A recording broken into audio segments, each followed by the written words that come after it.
That's like fun. Welcome to Black and the Black Times Infinity. I'm your host. Everybody's coming live direct from the Vista. Smoke me out, fam, with all the danks and dank shit. On my left, the oldest ninja in the world, old ninja. Sister Sage got that good tradition. On my far right, engineering on the ones and twos, talk people out on the threes, of course. Kronos. It's just Sage, but also sometimes you have to wake up and choose violence, like Rachel Scott. Last but not least, we got your boy Blue. Hide your wife, hide your kids, hide your couch. DJ Vance or JD Vance is out here. DJ Vance, maybe that's Effing every team. maybe he should change his name to DJ Booty Quake. Keep calling him weird, please. Keep calling him weird. All of them. JD Vance. We back up mad. Sorry. Back up in here. JD Vance got mad when Rick James was dancing on that Negro's couch. He's putting his shoes on the couch. It's like, man, that was my date. Well, I'm just kidding. We all know it's not true. We know it's not true, but it's still funny. But it's fun to make fun of. Nah, we know he hadn't admitted it. We don't know what he do in private. We had no idea. I mean, he definitely didn't say he didn't do it. That's it. So I'm just saying. There you go. Sexy ass couches. He also said he didn't mind if his wife made him sleep on the couch. He said that on stage. So he said with the couch. Oh wait, I mean on the couch. Yeah. You know, couches ain't even fucking warm, man. Like, what the fuck? You know what I mean? Like, at least with apple pie and shit, that was warm and gushy, you know? Hey, you get enough friction, it turns warm eventually, right? Got to get the friction on. Look. Anything's a dildo if you're brave enough. What stats are we starting with? Everything's a vagina. Whew, stats. The stats of the week are whatever MAGA listener that we still had is very angry with us right now. No longer a listener. Anyway, stats are Zor, once again, listener of the week. Thank you very much. Oh, wow. Huh. One of our old podcasts, it's okay, has like a bunch of plays from like Andrew Yang's days. Good shit. It's about Andrew Yang. It was me and Pop Bear. Yeah. Anyway, and first in the chat would be, I think, nobody so far. Yeah, nobody so far. All right. What's that? Come join, but you're obviously not here and can't hear me, so that's how that works. Old Ninja, what you on Twitch? I think we're on Twitch, right? Old Ninja, you're on Twitch. You gotta monitor the Twitch stuff. I can't. Is Twitch watching? Old Ninja. Oh, now we can't hear you. You were good. Did you mute? What happened here? You're not muted on my end. Nope, can't hear this guy. We were talking shit about him not being able to have his audio working, and then his shit worked when he came on, and now it's not working. God damn it! It's like he fucks with it. You know what I mean? In between. Oh well, he was about to turn it over to him. JD Vance got to it. Yeah, he was fucking with it like it was a recliner. Cut the mic on that ass. Yeah, and then he drops got that out. lazy boy. You know, would it be gay if he like made out with Lazy Boy? I mean, because it's. I mean, to the MAGA world, yes. Holy shit! Let's see if he can hear. Oh shit! Oh, nope, he's coughing. He's coughing, but we can't hear the cough. There we go. There you go. He smoked a blunt. Now he's good. Fixed the audio. Yeah, smoke me out, fam. Hey, Domino, what's going on, fam? That's first in the chat. There you go. There you go. First in chat. All right. Is that from Domino from Deadpool? She's a gamer. Like whole eye thing. She games with I guess y'all, because I haven't gamed with her yet. Because I think I played with her once. With in context, you play video games with her.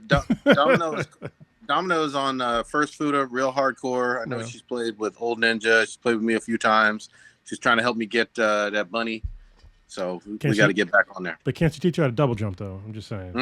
No, she can't do that. If she could teach you how to double jump, she deserves to be the Secretary of Education. God damn. I don't think, I'm just saying. I think she doesn't have the patience to help him double jump. So it's just not. She'll be like, I'm going to bed. Work out. Keep going. All right, I'm out. Yeah, she's like, all right, bro, you're on your own. She's like, you ever gone 99? So I got some RIPs. You got a bunch of RIPs, I think, right? Yeah, I do. It's gonna be a long one, so buckle in just real quick with us on this pouring out tip. Let's see. Let's pick Let's pull out. Let's do some. Let's do some of this old English There's no pulling out, bro. for everybody. No, you pull out. You pull out the brown bag with the OE in it, and you pour the shot for the homies. No, you cream pie that brown bag. What the fuck? Whoa, you whoa, whoa, whoa! This ain't no. This is not the JD Vance podcast. Like what you Wow. talking about? Damn. Anyway, What is OE? Never mind. we're Old gonna start. English. My mind went blank for a second. I was like, what the hell does the E stand for? right when I said it, right when the words came out of my mouth, it was Old English. Yeah. And that brown. What you got? Brown Go ahead, Canadian old man. cowboy. We're gonna start with the Chang. I believe her name pronounced Chang Pepe. She was a Hong Kong American actress.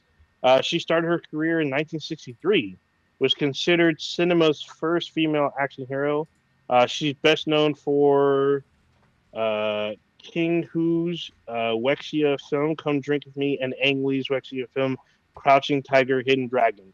For those of you who didn't know, because I didn't know, Wuxia is a genre of Chinese action centering the adventures of martial arts in ancient China. I know what the fuck that was, but there you go. So if you know what I was talking about. She actually studied ballet in Singapore for 6 years. She eventually married, moved to California, and attended University of California, Irvine. She taught Chinese dance in Southern California. She made a documentary about Chinese Americans in Northern California, specifically the Bay Area, and Hawaii. After Crouching Tiger, Hidden Dragon, she starred in a few Hong Kong films and international films such as the 2009 Street Fighter: The Legend of Chun-Li and the live-action Mulan. She received a Lifetime Achievement Award from Hong Kong. All of her daughters are actresses, and her son Harry Yun is one of the hosts for National Geographic. She died right here in the Bay Area at the age of 78.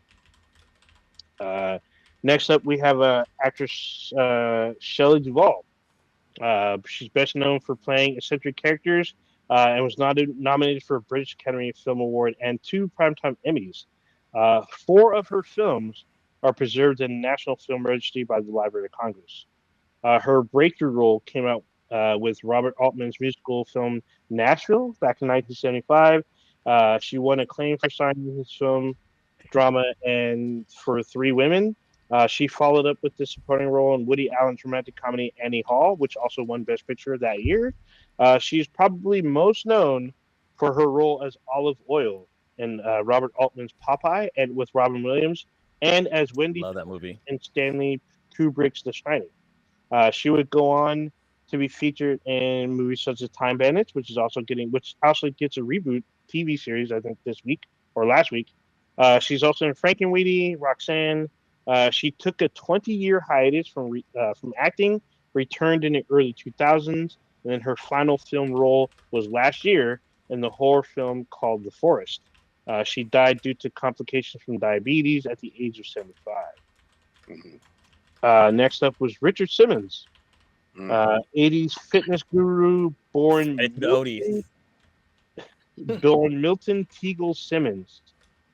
He was a promoter of weight loss programs, most notably from Sweatin' to the Oldies. His line of acrobatic videos, or aerobics videos, sorry. He had a gym called Slimmins in Beverly Hills. He gained fame from television and through the popularity of his consumer products.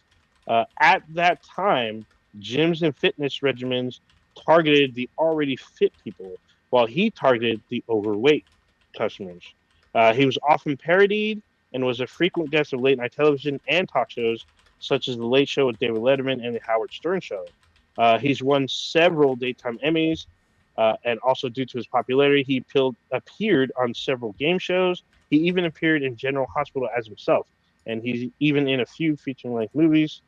He continued to promote health and exercise through a decades-long career, and later broadened his activities to include political activism, such as in 2008, he supported the bill of mandating non-competitive physical education in public schools, as well as the No Child Left Behind Act. In March of this year, he revealed he had skin cancer, and he said he was diagnosed years before and just released it just this year. He died on July 13th at the age of 76. You know what's crazy with Richard Simmons is that there's a Mandela effect for him. Like everybody, for some reason, remember him always wearing like a sweatband. But like you go back and like look at pictures of him, he's never worn a sweatband. Shut the fuck up, really? Yeah. God damn. So you look at Richard Simmons, you like none. There's no pictures of him. There might be one or two, but like I'm about to say there's probably like one or two. I But remember- most of the time he has like an afro. Yeah, I remember his fro. Yeah, he has an afro. Yeah. That's what I remember. He has a He fro, literally but- combed that shit out. I He remember literally combed his it afro was out. him and that painter dude. They have white dudes with fros. Bob Ross. Yeah, Bob Ross. Bob Ross, yeah, they had the same fro. They far barred from each other. There's also that one psychic guy that had like the super blonde, like white hair. He kind of had hair Psychic? like Richard Simmons. Psychic. What's guy? his name? I don't know who the fuck you talking about. David Skyvey. David Skyvey. That's his name. Yeah, he's like a TV psychic. If you look him up, you're like, oh yeah, that guy. Let me see. Moving on. Next up, we have Dr. Ruth. Dr. Ruth Westheimer, born Carla Ruth Westheimer. I believe that's how you pronounce it. I don't speak German. I'm sorry for those who can pronounce it correctly. Gary. I'm going to do my best. I'm going to do my stuff. She was a German-American sex therapist and talk show host. She was born to a Jewish family in Nazi Germany. At the age of 10, her family sent her to Switzerland for school as the Nazis came to power. After the war, she immigrated to Palestine and on her 20th birthday took a mortar shell during the Israeli War for Independence, almost losing both of her feet. In the early 50s, she studied in Paris and then immigrated to the U.S. in the late 50s. She earned her doctorate at Columbia University. In the 80s, she had a radio show called Sexually Speaking, which is basically the early version of MTV's Loveline. The radio led the way for her TV show, The Dr. Ruth Show. She became known for giving serious advice while being candid, but also warm, cheerful, funny, and respectful. And for her tag phrase, get some. She appeared in TV shows, was on the cover of People magazine, and co-starred in a movie. There's a play and a documentary about her, and she's in the Radio Hall of Fame. She has won numerous awards, including the Order of Merit of the Federal Republic of Germany. As a sex educator, she was married 3 times, and her third and final husband was a Holocaust survivor. She died peacefully at her home at the age of 96. Dude, Dr. Ruth probably was the original Haktua girl. God damn. Damn. Yeah. Holy shit, bro. Yeah. Well, what worked with her really well was obviously like when we were younger, she was still like a grandma and had that like thick kind of accent or whatever. But she was talking about like sex and doing all kinds of stuff, and it was just wild to hear it. You know what I mean? With that accent at that age, talking so candidly about sex. Yeah.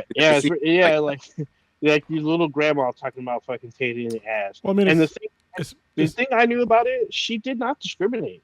Whatever relationship she was talking about, she was giving advice to. She was just talking about doing it safe and sane, pretty much. And she didn't judge people. She just told her just be safe and do it correctly without bleeding and cutting yourself. So Yeah, especially during the time when people were still kind of repressed sexually, throughout like the 90s and stuff. Yeah, things are opening up, but like the as far as like it'd be like it was really more geared towards like our parents' generation at the time. oh yeah, And that at that time it was like I feel like the 60s had happened, and then like when you got to the 90s, things kind of like our parents kind of like they weren't kids anymore. They're like way more conservative than we are now at our ages. Well, it's kind of weird. I was thinking, I saw my uncle. He unfortunately one of his other siblings that passed away recently, and he sent me a picture of a letter that my mom wrote to her dad, and it was like the first time I ever read anything from my mom like before I was born. This was like well before I was born, and it was weird just like thinking of like my parents like before I was born. Like I never really like considered that, you know what I mean? Like just in my headspace before, but like thinking about like what they went through from like, growing up in like the 60s and like going through like all that bullshit and then having to like lock down like a lot of stuff, because there was like, people might think of like the 60s as like this whole like huge sexual revolution and all that stuff, which it was, but then also there was like this huge backlash from like mainstream America. And so you had this huge like, retraction on those sorts of things. And they came back up again in the 90s, but in the 90s it was like for people that were like of a younger age. It wasn't like for our parents' ages. Like they were already kind of set in their, constricted ways. And so you have this older lady giving advice to people that were like for our parents' age, or like it's really, at the time, like raunchy shit. I just want to give people an example of like how sexually repressed it was in the 90s. Tupac had a song and he talked about he liked it when she's freaky by like doing a doggy style or something like that. And it was like, was that the lyric? Yeah, something. Oh no, when you get on top of me. I like it when you be freaky when you get on top of me. Like as if that was freaky. A woman getting on top of you in the 90s was freaky. Like, can you imagine that shit now? Like people are freely talking about eating ass. You know what I mean? In today's terms. And so I just want to put that in context. And then you have some old lady talking about, anal sex at the same time. Yeah. Oh, so we cannot ignore the historic part of Tipper Gore having her list of like banned shit that she wanted to ban across the U.S., including Two Live Crew, and even like one song I didn't know until like the list was kind of thrown away or forgotten about or whatever. It's like one of them was a song by Sheena Easton. It was called Sugar Balls. Yeah. She wanted that song banned. It was funny because that song was played a lot on fucking local radio, and at the time I didn't know what the fuck that meant, and I was like, why the fuck does she want this banned? It made no sense to me. But as I got older and I found out the business, I was like, oh, just like Afternoon Delight. That's a great song. By the way, I'm just saying that is still one of the greatest things of all fucking time. Hilarious. To kind of come back to oh, go ahead. You want to say something, Prodigy? I was just saying they were sneaking that in there, man. Oh yeah, because they couldn't say it overtly, Dr. Ruth, she has a book that's part of the it's part of the Dummy series, so she has Sex for Dummies, and I just came across an article where it says 10 tips for truly great lovers, and number one is hawk to it. No, it says be a good kisser. It's one. Oh, they're not labeled. They're just I'm just reading them in order. So there's be a good kisser. Don't make love on your first date. Bullshit. Set the mood as far in advance as possible. That's good advice. A little foreplay. Find out what your partner needs. That's a good one. Protect yourself and your partner. Wrap it up. Back in the 90s, like HIV was like running rampant. Don't fall into a rut. Fix the plot holes of love. Use your sense of touch. Get out there and touch your ladies, fellas, with her permission. How you gonna fuck without no touching? Right. Satisfy your partner. Well, I think you'd be surprised. Like, there are no, people, but I mean, like, go ahead. Well, no, people that are in relationships, that were like touching becomes like off the table. Like they just don't do it. Even that's how like it starts for like the end of a relationship by like not physically touching anymore for like just basic shit, like a fucking hug, holding hands. Shit like that. Yeah, there's also weird shit like humiliation is sometimes like a sexual thing. Like literally, they don't touch, but like one partner humiliates the other, and that's how they like. That's that's fringe though. Yeah, you took it left. Yeah. What I was gonna say is all I was trying to reference was the whole aspect of if you're fucking without any touching at all, that seems hard to do. I mean, there's mommy porn. Like cuddling and foreplay, and she like mentions like the experiments they did with the monkeys, where like one monkey, like they had baby monkeys, and like they had like a stuffed mommy monkey or whatever. And one was like covered in like barbed wire, and the other one was covered with like some like soft fabric. And like the baby that had like the monkey with like the barbed wire like went crazy, committed suicide or something like that. But the other one would like live better or something like that. I can't remember who did the experiment, but they talked about it in Child Development. I know the experiment you're talking about. Yeah. All right. And also she mentioned like touching doesn't mean just touching genitals, so that's probably what you're probably yeah, she's the one. She's the one that brought up to me like erogenous zones. I was like, "What the fuck is that?" And like reading her stuff, I was like, "Oh shit!" So yeah, it didn't mean that. Anyway, moving on. This one is a very important one. Satisfy your partner even if you don't feel like sex. Yeah, that one gets overlooked a lot. Adjust your change because does that mean give them a handy? Change caused by aging. No, that means have sex with your partner, even though you're not in the mood. Yeah, that it's a little risky. That's risky. Yeah, that's a little risky right there. Yeah. But that's what she's saying. These are advice. Don't say no to your partner. Hold on. I'm just. I'm not that. I'm not trying to say it that way. I'm just saying that, like, just like if your partner's in the mood, don't like turn them down. Like, try to work. Yeah. Let me jump in here though, real quick. And I know we're gonna go back to the RIPS, but fuck all that. If you're not in the mood or your partner's not in the mood, that means it's not a good night. Like, don't be that. And it's like, oh, you got to do this just because we're married or whatever. Yeah, like, people have good days and bad days. Men, women, whatever. Like, don't be expecting that it has to be every time just because. That's tier advice. Oh man, I thought you were gonna say men, women, or food. I was like, oh shit, he didn't say. We'll get to slave. Moving on. Next up, we have Bob Newman, born George Robert Bob Newhart. Why did I put Newman? Anyway, Bob Newhart, born George Robert Newhart. He was known as a stand-up comic, but eventually transitioned to TV. In the 60s, he came to fame with his album, The Button-Down Mind of Bob Newhart, which became a hit and even hit #1 on the Billboard Top 100. His second album, The Button-Down Mind of Bob Newhart Strikes Back, became a hit also, and both albums held the #1 and 2 spots, respectively, on the Billboard 100. They're comedy albums, yes. Which is, it may sound weird to you, but yes, back in the day, people had comedy albums, including Eddie Murphy and Richard Pryor. So for the kids that are out there that are listening to this, you should go to bed. But if you're old enough, back in the day, comics had albums. You could buy their albums and put them on play. Usually they're popular at parties. You put them on and everyone had a great time. Anyway, the next year he hosted a variety show named after him, which lasted 1 season.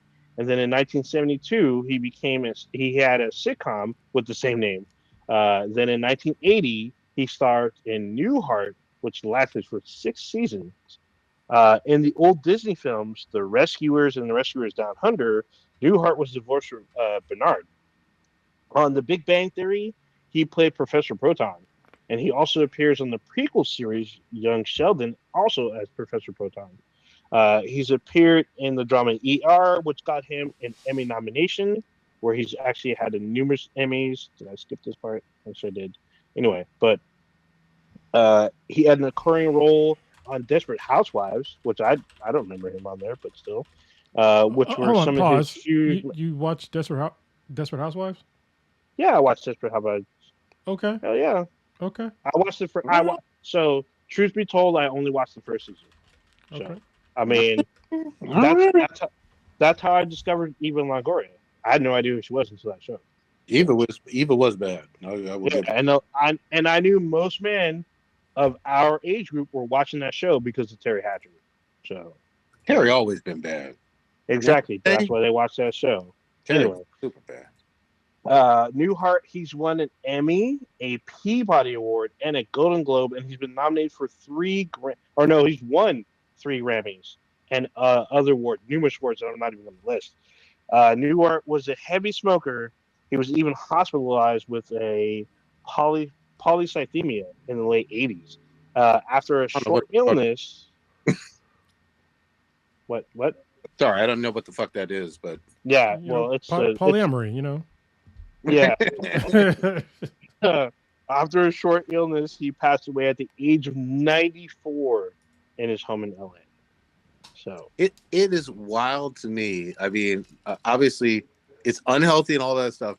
But if you can be a smoker for like 60 years and live to your mid-90s as a man, goddamn. Yeah, it's wild to me. I mean, some folks can do it. It's just, it's your rolling the dice. And that's why when people always say, oh, every time you smoke a cigarette, you take X amount of years off your life. Fucking bullshit. It depends on the person. Because there's folks that I know that smoke cigars and cigarettes into their 90s. You go to them, if they weren't smoking, they're going to live to be 150? No. Shut the fuck up. Could you imagine if they didn't smoke? Man, they lived on forever. No, but they won't. It's literally what happened. But also, Newhart wasn't overweight, and generally, if you're overweight and a smoker, you're probably not gonna last that long. He was a really frail kind of dude. It affects your lungs though. So I mean, Yeah. yes, Yeah, contributing 100%. factor is being obese, but it affects your lungs and it fucks with your goddamn cells. So Yeah. Yeah, so I guess I took it out, but apparently Newhart he is one of the, I don't want to say pioneer, but he's one of the older people that did Deadpan. He was the Deadpan comic, Mm-hmm. which I wasn't really. That's probably why I wasn't a huge fan, but I respected the man because he did a lot of work and a lot of people liked him. And I didn't know anything that he did outside of his work that was like super shitty. So there you go. All right, fun last, fact, I is mean, there another one? probably- Jesus Christ, little ninja. yeah, I got one more. It's my last one. This is my I know I last mentioned one. on the podcast before, but Terry Hatchett's from the Bay Area.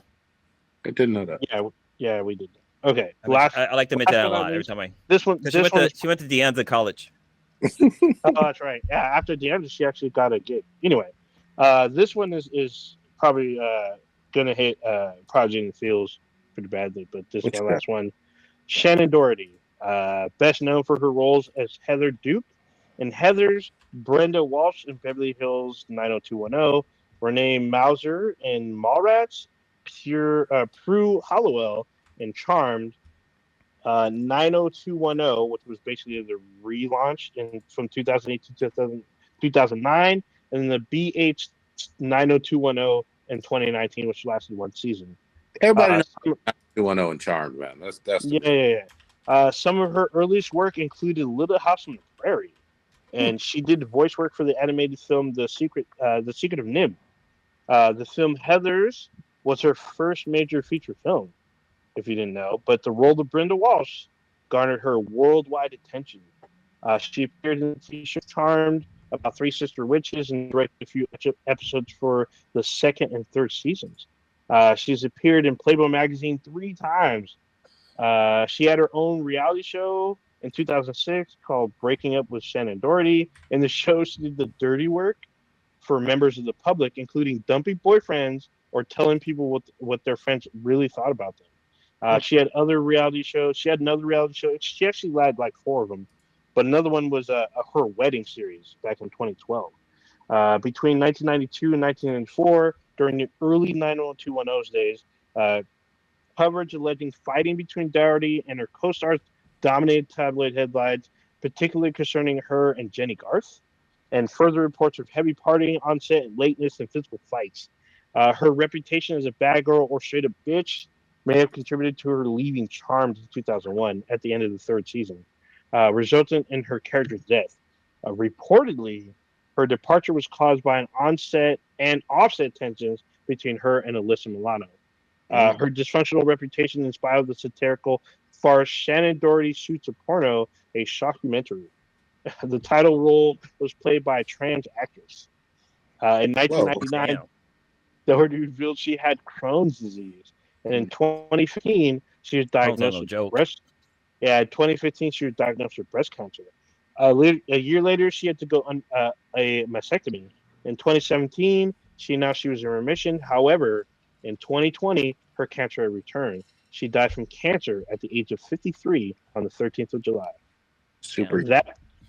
That is the RIPs for the last 3 weeks. Jesus That last Christ. That last one fucked me up a little bit. It just you don't think of her as being as old as she was, and she wasn't old. Don't get me wrong. Yeah, she's 53. She's only it's just a couple such- of years older than us. Yeah. It just sucks that she was afflicted by cancer like a few times. So But I don't know if this is true, but I want it to be true. Allegedly, at her funeral, she had a list of people who were not Oh allowed. yeah. That oh shit yeah, is I heard so about that. fucking petty. I love it. Like, Oh you know what I mean? man.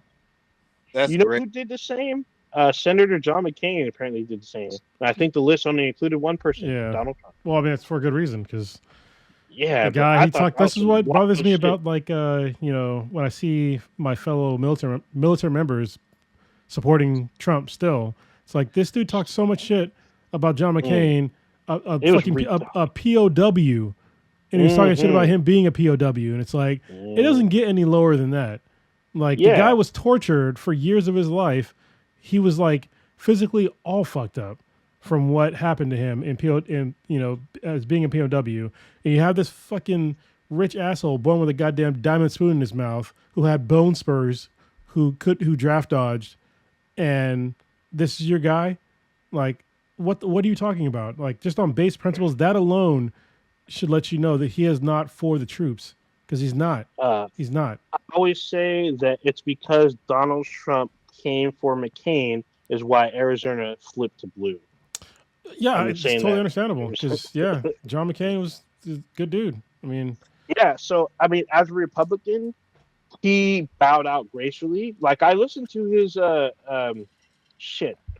We just talked about the other day when he withdrew from the race. He had a very like speech. He said, even though I didn't win, and I'm out of the race, we need to bind together as a country and get behind our current president. I was like, oh shit. well, and Okay. he was respectful because there was a time when he Mhm. talked about as he was bowing out, and he mentioned Barack Obama being the next president, and people were booing, and he was Mhm. like, no, like let's be respectful about this. Like him and I think like Mitt Romney were like one of the two last like respectable Republicans, and maybe what's her name, Liz Cheney.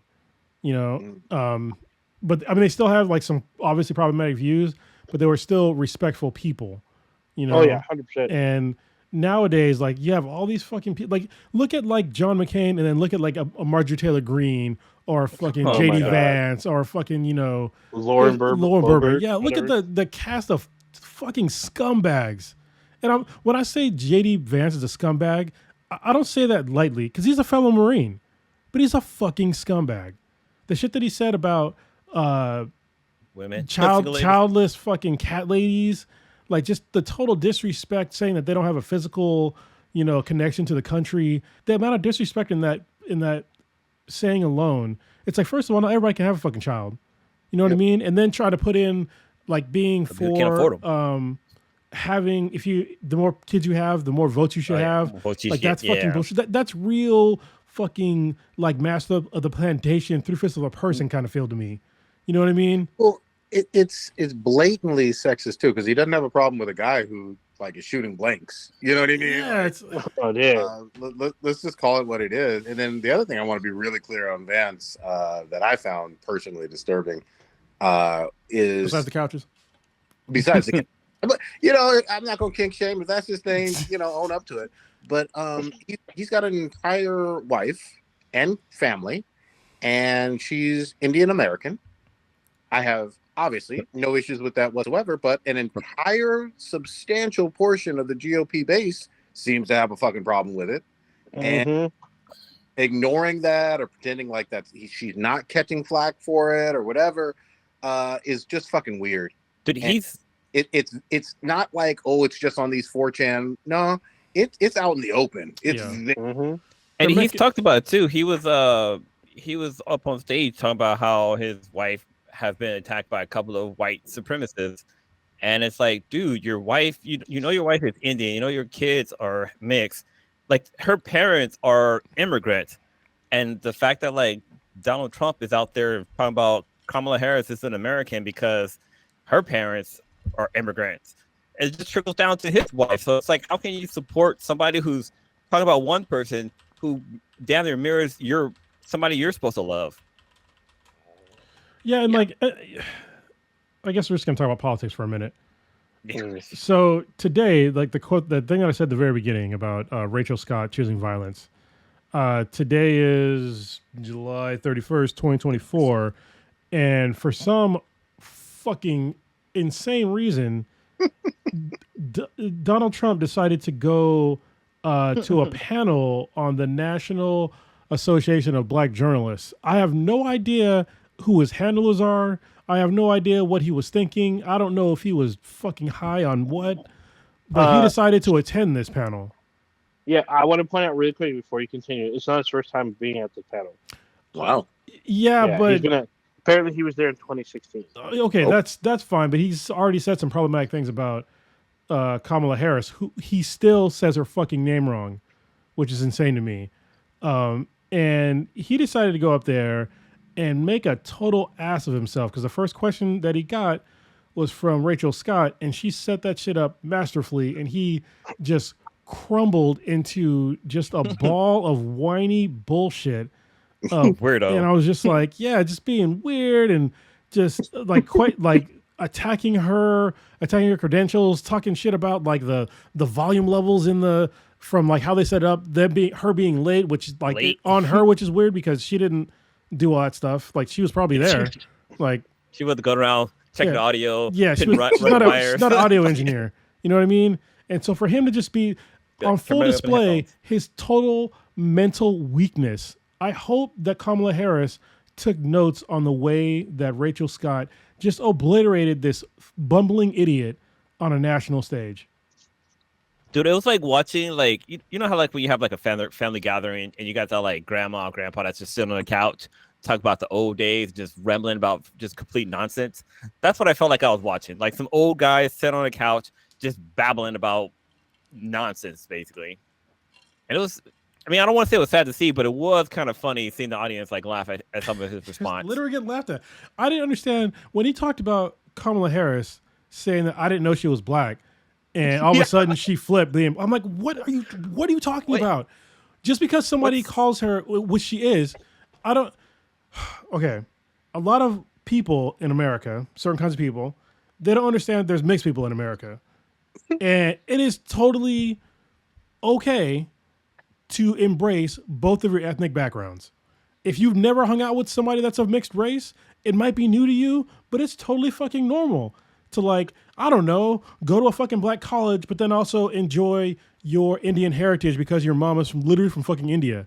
You know what I mean? But to not understand that like you can do both things at once and they're both not only accepted but celebrated, like is just totally off. It's almost like he's almost 80 years old. It's crazy. Yeah. Let me just like say this really quickly. Remember, I mean, we're in America. You know, black folks know this quite well. Some people choose to forget it, but the one drop rule. Yeah. Less than black is still black.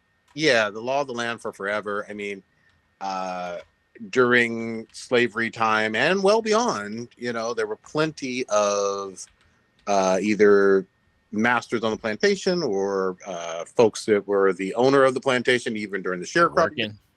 And, you know, let's just say this very clearly. Sexual assaults happened repeatedly, and there were plenty of there have always been mixed babies in this country. Like, always. Like, some random white folks acting like this is new to have mixed children. No, please shut the fuck up. Like we went through this dumb shit even when people were denying during our lifetime. Oh, Thomas Jefferson didn't have any black children. Please shut the fuck up. Like, it makes me think of that David Chappelle skit where he does the Ancestry Me, and it's everybody's like, oh, I found out that I am a descendant of motherfucking Thomas Jefferson, and then like 15 other black folks like, yeah, I found out I'm a descendant of Thomas Jefferson. It's like, but we just went through this, like in like people's life, in my fucking kid's lifetime with Barack Obama.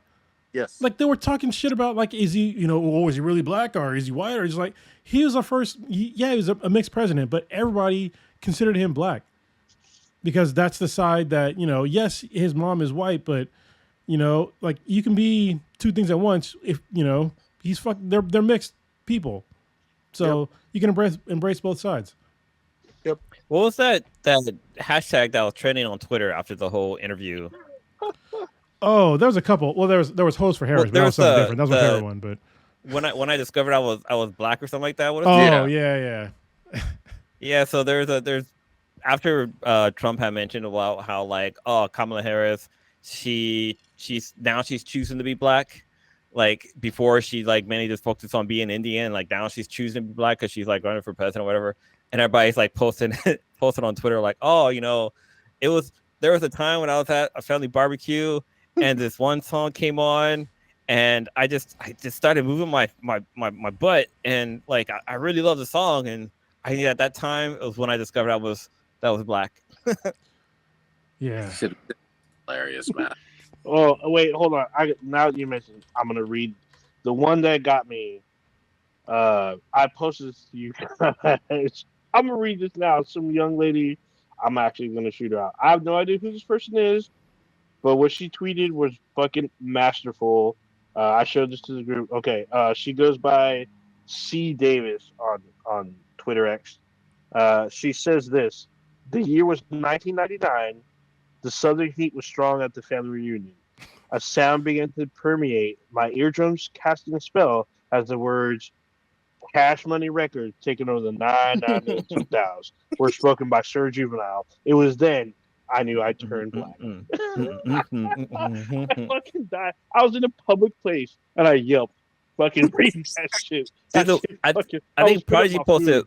posted one where somebody's like when that when the sweet potato touches the chicken or something like that. Yams?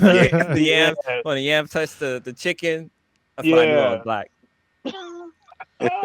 Yes, man. Oh, it's so good. I think they're suppressing things on Twitter because it was trending hard, and now it's like Oh yeah. I'm watching things like getting like removed on Twitter now. And I So don't. Yeah. I saw a post that I mean I mentioned in this podcast or in our chat, but like so people are calling the Republican Party weird, and people like it's kind of obvious that people on that side are weird. There's weird shit happening over there, and people are tweeting about it. And apparently, like I don't know, I haven't confirmed. I tried looking for this tweet, but Elon had tweeted. Apparently, you never know if it's real or not nowadays. But yeah, just saying like if he sees anybody talking about like the Republican Party being weird, that's just a form of bullying, and that he's gonna suspend your account or whatever not. So who knows if he's really doing that? But like, I mean, if random trends are like going away, I mean, maybe he is. Isn't that the opposite of why he bought Twitter is to avert censorship? But yet he's doing censorship? That man flips and flops so goddamn much. It's hard to keep up with his bullshit. Yeah, I know. I'm just like, wait, what? What happened? I Not love in that. the 2000. I'm loving the whole weird thing. Like, hey, keep calling them weird. Honestly, they call us Yeah. worse. So That's And true.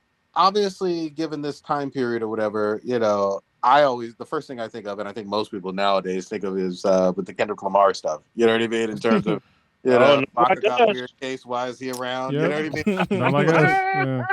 Yeah. That's it. Those memes have been popping up with JD Vance and the couch. Like he got a weird case. Why is he around? It shows him in the couch. What the fuck? This is wild shit. Yeah, I mean, now look here. Obviously, you could fuck a lot of different things, but couch fucking is weird shit, man. Like that. I mean, I guess. I mean, there's a lot mean, of weird shit out there. I mean, The couch I see can't even people like that fuck consent or either weird. anything. That's just me. I mean, there are literal flesh-like sex dolls you can have. You know what I mean? Like, Yeah, but so think of it this way: you can build a couch with like multiple fucking orifices to fuck all around the whole fucking couch. You know what it's Like- like when you hear about those guys like in prison and shit, and they're like, oh, I took the pillow and I wrapped it up a few times and a couple rubber bands, and yeah, that was my wife. Like the glove. And, Yeah, It was prison though. yeah. yeah, I mean, it's either a couch or I'll a man's butt. I'll allow it. You hashtag he was in prison though. You went there. You took it there. Damn, Nothing Don't more, drop the it's more important than air. I like you and I want you. Damn. Dude, it's Yeah. funny. Somebody made a video of DMX's Oh my I God. can't remember the name of the song, but it's where he like lists off a bunch of like females' names. Oh yeah. Yeah. It's And somebody just had like every name that came What up the- was a different couch. Yeah, It What was you really really want- want from me or something, right? yeah. What you really want? Oh my really god, I want was from a I was ninja. dying laughing. What's that Netflix show where that kid was like always fucking the pillow? It was like Oh, that with cartoon. Maya Rudolph. one. Yeah, it's a cartoon one with Maya Rudolph Yeah, and the one with the big heads, Big Mouth. Big Mouth. Big Mouth. Yeah. Yeah. I feel like somebody Big needs to do. Somebody needs to make a Big Mouth thing of JD Vance. And yes, I'm going to repeat it yeah. again. We know it was fake. Okay, Mhm. it's still funny. Yes. And- Say this, he may still be doing that shit behind closed doors. He didn't say no. What the I'm fuck? gonna forever put that out there because, someone got Because- some tapes. So where it kind of originated from, my somebody God. like the original post had said that he mentioned it in his book. That's Yeah. not So true, he's though. got Oh like my a memoir. God. Not No, memoir, it's but one of it's not true though. Like Yeah, that's not true. even Snopes. Yeah. The book Yeah. is completely fake, but He looks like a couch fucker though. Let's be real honest about that. He looks get down with some, I don't know, couches, barbed wire. I don't know. Barbed rock. wire. Oh man, Dude, when he Fucking busts, he's Serbian like, films. for the 99 and the 2000.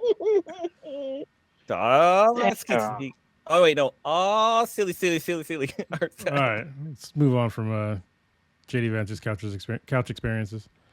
Wait, actually, Um, I have an Ask Beat Them BTI, an Ask Beat Them BTI question for the gang since we're all here. Yeah. It's kind of around the whole race thing. So I saw this actually posted up on TikTok, and the question was, if you were to go back into time, into slavery times, and you had one superpower, what would that superpower be? First of all, you should know black people do not time travel. We don't. In any You kind have of a superpower. form. We do not time travel. Didn't you watch Timeless? Even Homeboy says like we don't time travel. We don't go back. No, we go forward. Always forward. It'd have to be a very specific kind of superpower, right? Because you couldn't just pick like super strength or invulnerability, right? Because You only get one superpower. I'm gonna go with the Flash's entire Speed Force power set. okay, So then you're just Super going to come race to the future.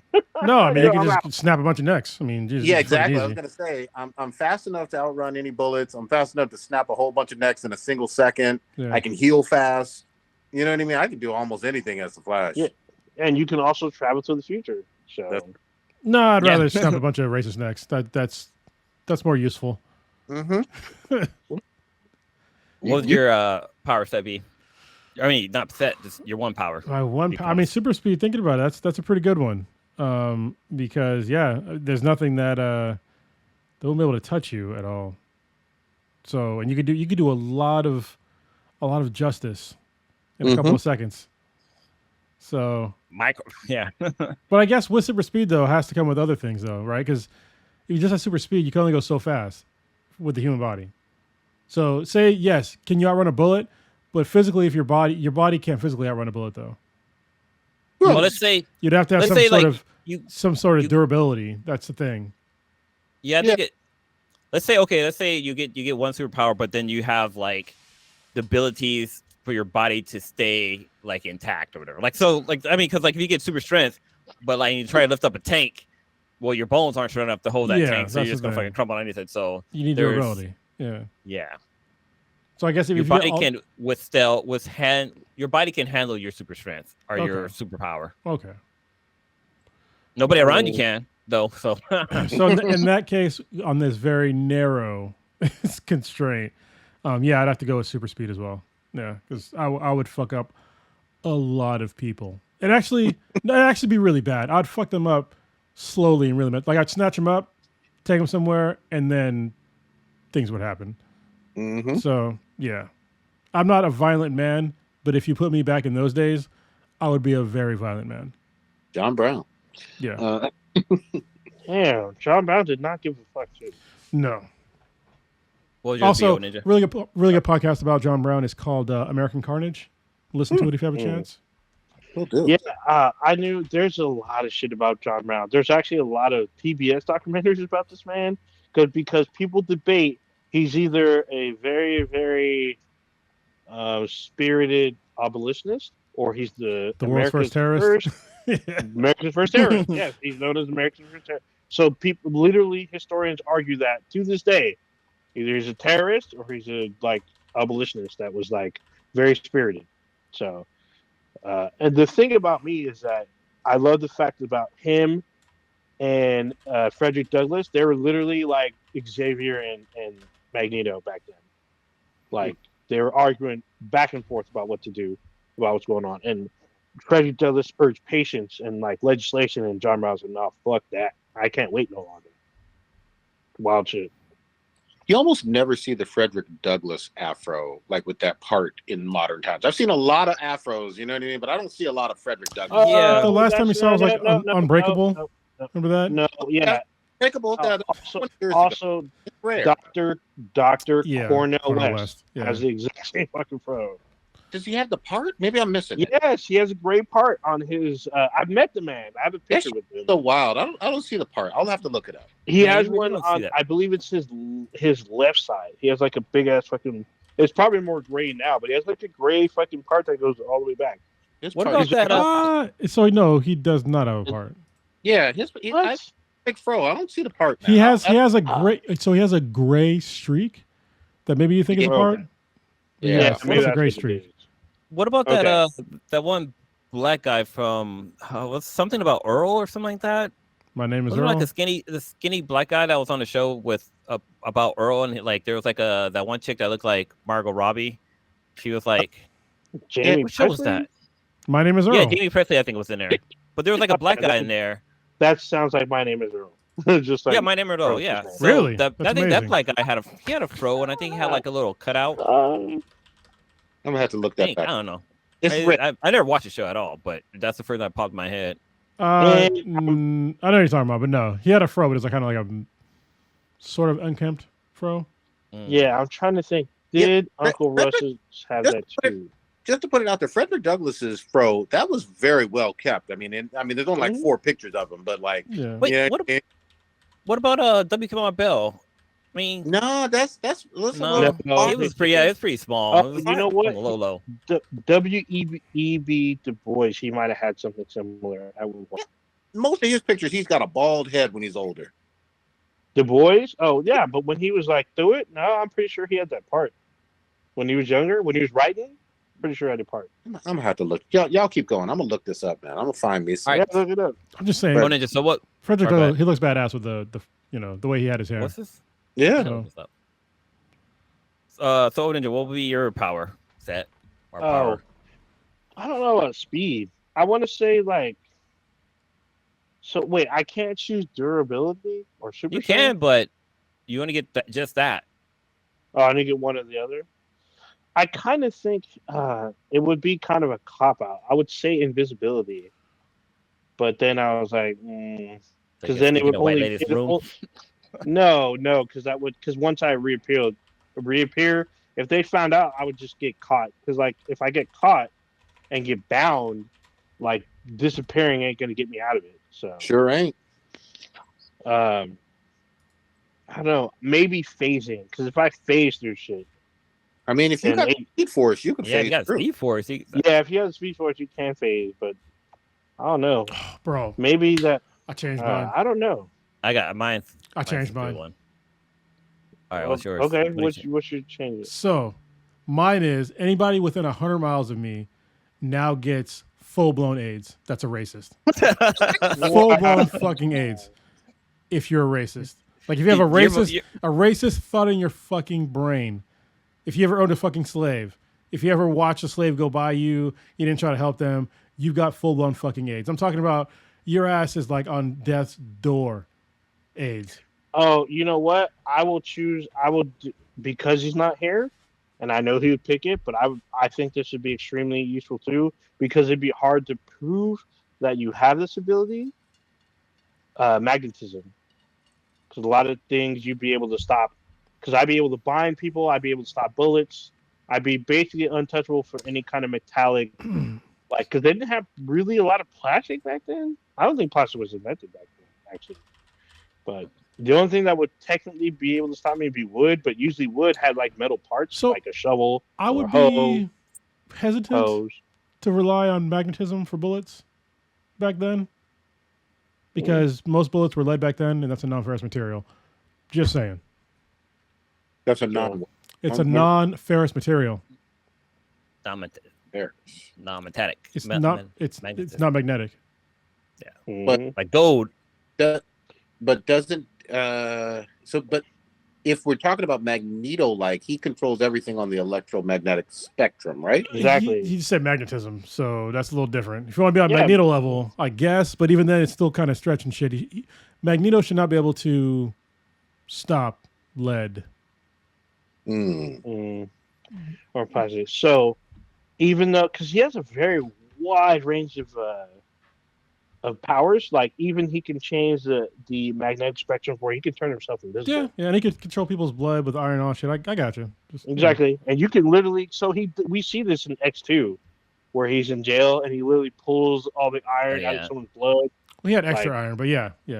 He did have extra iron. You are correct, but still, I mean, if I was able to culminate someone's iron all in their blood and like put it in their chest and just pull it right out, that's like a chest crusher. Dude, that scene makes me not trust beautiful women. Hey, any beautiful woman tells I want to go to the bathroom? No. Belle Biv DeVoe warned us all: never trust a girl with a big butt and a smile. So yes, very factual. I've done fucked up twice. All right. Anyway, all right. So my option it will be the opposite of Magneto, and I will go with Professor X ability and with mind manipulation. Because everybody, I mean, you can kill all the races and stuff like that, but like there's still going to be more coming up. What? Sorry, rewind. Say that again. Mind manipulation. Right. Okay, gotcha. So like with you can kill all the race of people you want, but there's still going to be like more out there. But with mind manipulation, I could just somebody's thinking racist thoughts, but like, you know what? Free the slave. You know, black people aren't savages. We're not disgraceful or something like that, and just make everybody just kind of think on the same fucking level that people's people, and you know the world be a fucking better place instead of like killing folks. Just change their fucking mind, a way of thinking basically. And this could be a global thing, so I can start small, like a small area, and kind of work my way around. Like it, I mean, I could even be like on the Professor X level and just do like a wide range of people and just just change people's minds, make things better for everybody. There you go. Yeah, we got not a bad beat in BTO. But then again, if somebody's like super racist, then I could just go take a swim in the ocean and go visit my ancestors. True. Or you can literally render them insane. They're like stuck on the same thought over and over again. Bring them on our side, make them think they black. Or that too. I like it. All right, where are we going now? There's a lot. I mean, something happened last weekend. Prodigy, did you watch Deadpool? I did not, but if you guys did, go right ahead. No, it's only two of us have, so I guess we'll wait. Yeah, I think only two of us have. Yeah. I'm gonna try to see if I can see it Friday. I'm gonna sneak off and try to see if I can watch it. But it is well worth it. I will tell you that. If you get a chance to watch, so I got my mind blown by 4DX. All right. Oh, that you saw the Haktua girl. Yeah. Well, there was moisture involved. Okay. Which is kind of weird because I wasn't expecting that. Anyway, so I decided to go watch Deadpool in IMAX. So I decided just to do IMAX 4DX, but I wanted to get like the real IMAX, which it wasn't. If like where I was at, it was one of the fake IMAXs, but it was 4DX, which I've never done before, and it was fucking crazy. So first of all, I get there. And I'm sitting down, and somebody's shit was like in my seat, and I was like, "What the fucking fuck?" Amber Rose showed up. No, not Amber Rose. You're talking about Amber Heard. Amber Heard. Sorry, my bad. Amber Rose is terrible for other reasons. With all her mega gear. Yeah, but like got all my flowers confused. This woman like had like all of her stuff like just in my seat, and I was like, "I'm pretty sure this is like my seat." And she's like, "Oh yeah," and she put it on her lap. I'm just like, "What are you doing?" Like, anyway, so I sit down and I'm watching the trailers. And then all of a sudden, a trailer comes on. And it's like super blurry. And I was like, "What the hell's going on?" And I was like, I looked to my left, and everybody's wearing glasses. I was like, "Oh shit, this is in 3D. That's right." So, because like nobody checked my ticket when I walked in, which is like weird. Oh yeah. So I had to like find the ticket person and then like get my glasses. So then I get my glasses. I sit down, and I had like a hard iced tea and like a big bucket of popcorn. So I love popcorn, and I didn't know that like the fucking seats moved. Oh yeah. And basically it's like a roller coaster. Like have you ever been in these things before?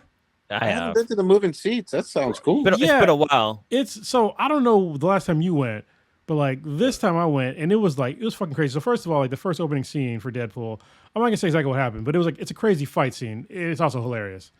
And so right from the jump, it's like you're getting tossed around and shit. Shit's all fucking moving. You got air spraying at you when like some stuff happens, like with like gunshots or whatever, like lightning or whatever. There's like strobe lights around the fucking cinema. when some people are getting stabbed, you can feel people getting stabbed like in your fucking chair. And like It's some Disney shit. Yeah, like when there's like water spraying or something like that, like you get sprayed with like a little bit of, not a lot of water, but like a little bit of water, which you can turn off if you want to, but it's not a lot. And like air's hitting you and shit. And like I said, like when you can feel it like in your back and like in your seat when like things are happening, like somebody gets shot, you can fucking feel it. And like it like syncs perfectly like with the movie. So it's like a part where it's like, I think it was like on like in the water, and so you can see like all the chairs around you moving to like the water. It's not just like it's cool. all like at different times. So it's like it was fucking amazing. So if you ever get a chance to watch something in 4DX, I recommend it. But also, you might want to put your popcorn down and your drink on the floor. So because like when I first got it, because like the drink that I had, it wasn't like a sealed container. And so luckily I drank a little bit of it before, Yeah. But if I didn't, then it would have fucking splashed to fucking all the shit. And then if it wasn't like paying attention to my popcorn, eventually I put my popcorn down because it got annoying to like kind of like adjust it as the fucking chair was moving. So yeah, just be prepared for like when I say like a roller coaster, it gets a little, I don't want to say violent, but it's pretty extreme like how much those fucking chairs move. Goddamn. Yeah, I think in Union City they had something like that. But they didn't have like the lights and stuff like that. The seats just moved, and it was cool when they did like the intro. Like, hey, yeah, why see a movie in regular 3D when you can see it in 4D and like the seats start shaking and stuff like that. And that part was cool. But when you're watching the movie, it really like kind of took you out of the movie just because it was like, okay, this doesn't make any fucking sense. I mean, there's a button where you can just stop it from happening. But what you are explaining, it sounds fucking cool. Yeah, I don't know if it was like they upped it for just like that. I heard Twisters is really good too for 4DX. So for 4DX, yeah. Yeah. I mean, I just saw it last night, so Okay. Twisters. It is good in like an IMAX or 4DX. You're a fucking type, cow. Like well, no, there actually isn't. There's still no cow. Like The crazy fuck. shit. There's actually different animals that are out there floating again, but there's some really cool effects, and like I can see in 4DX would fucking blow your mind, 100%. Yeah, I definitely will watch more, especially action movies in 4DX because. Oh yeah. Yeah, that shit. I like those parts where like they were running around and shit. It was like moving with the run, and it was just like it was pretty dope. That's So cool. I saw I saw the first Aquaman in 4DX, and it was different for me. I was like, "What the fuck is happening? Like, what is this?" Because when you sit down, it looks like a normal fucking screen, and then shit peels back, and you're like, "What the fuck?" Yeah. So with the 4DX, was it like active like all the time, or was it like only certain scenes? It's not all the time. It's like there's times where it's like super subtle. But there was action scenes, like it gets cranked up to like fucking 11 or 12. And it's just like it goes from like super calm to like the fucking world's ending. And it's not even just like around you. There's like parts in the movie where they'll put like steam or like smoke that comes out like below the screen, like comes up above the screen. So like enhances like the effects of the movie along with you getting jostled around and shit spraying your face. And yeah, it's just. It was very well thought out and very well choreographed with the movie. And how much was this ticket for this 4DX? Let me look. I want to say like tickets are fucking expensive. I think it was like $26. Let me just look. Yeah, that sounds about right. I think I saw 4DX in Dublin, and it was like 26, 27 at the Regal. Yeah, it's at the Regal. I was like, why the fucking tickets are almost $30? And then when we watched it, I was like, what the fuck is happening? Because like it was not what I was expecting. It's a little, how can I say? It's definitely jarring when you first sit down. Where fella is taking it back with this comment about the seats. He said those seats are like what we used to have at Great American Theme Park, Days of Thunder, and James Bond. That's exactly what it was. But it was like that, but like better. Yeah. So it was more like it's like I mentioned Disneyland, like was it Honey I Shrunk the Kids or like A Bug's Life? Like they had shows like that where like you can feel like the bugs like crawling on your seats, which was wild. So it was $26.75, but $29 with fees included when I bought it online. So and it was fucking worth it. Good shit. Do we have? I can't see the chat right now. Do we have B-Boy in there or Hobbit? I haven't seen him yet. I haven't seen him yet. Okay. Hopefully you'll hear this later, but I gotta say this. I started fucking playing Baldur's Gate. Goddamn it! Ah, yeah. I told you, like when I started playing, it was good, but I need to play it on like my console, not my Steam Deck. It is a good game. Like the story, unlike First Fuda for me, I gave a shit like about these characters and the story like right off the bat. I wasn't skipping cutscenes and all that shit. I know you can make your own character. I chose this Karlach, who's like this she-devil barbarian with horns and fiery hair and a fucking tail and shit. But her strength stats were really fucking good. And right off the bat, I was like, okay, this story is engaging. Now it's true fucking turn-based. Like, real legit turn-based. Like, you gotta fucking just wait and hope when it's the enemy's turn, you don't fucking get killed, or you know what I mean, you have your defenses set up right. But so far so good. I see why it won like a whole bunch of Game of the Years. You know what I mean? It's solid all the way around. I'm not used to a turn-based game that has even fucking Dungeons and Dragons dice in that shit. Like, you know what I mean? But you can romance a whole lot, and there's a whole lot of fooders in this one. Go ahead, I bet. I was going to say, as much as the game is great, from what I hear, the other game from years ago that was also great because I played it, but it had turn-based fucking combat, which I can't fucking stand. It was Knights of the Old Republic. Knights of the Old Republic had turn-based combat, even though the game is spectacular. I just couldn't. I mean, I got used to it, but still, I don't know if I can invest my cash into like turn-based combat because it feels like the action is taken out of my hands. I gotta wait for these fucking random fucking dice rolls behind the scenes to attack and shit. I'm like, it just takes me out of it. But it's cool for everybody else. It's fine. For me, I think I have not played Dragon Age, any of them, so I think I'm gonna try those. Dragon Age, it's not turn-based, so yeah. It can feel off-putting, like, because I came from like Doom Eternal to this one. Oh yeah, that's way different. And that was like, what the fuck? That fast-paced shit and the rock music and all of that.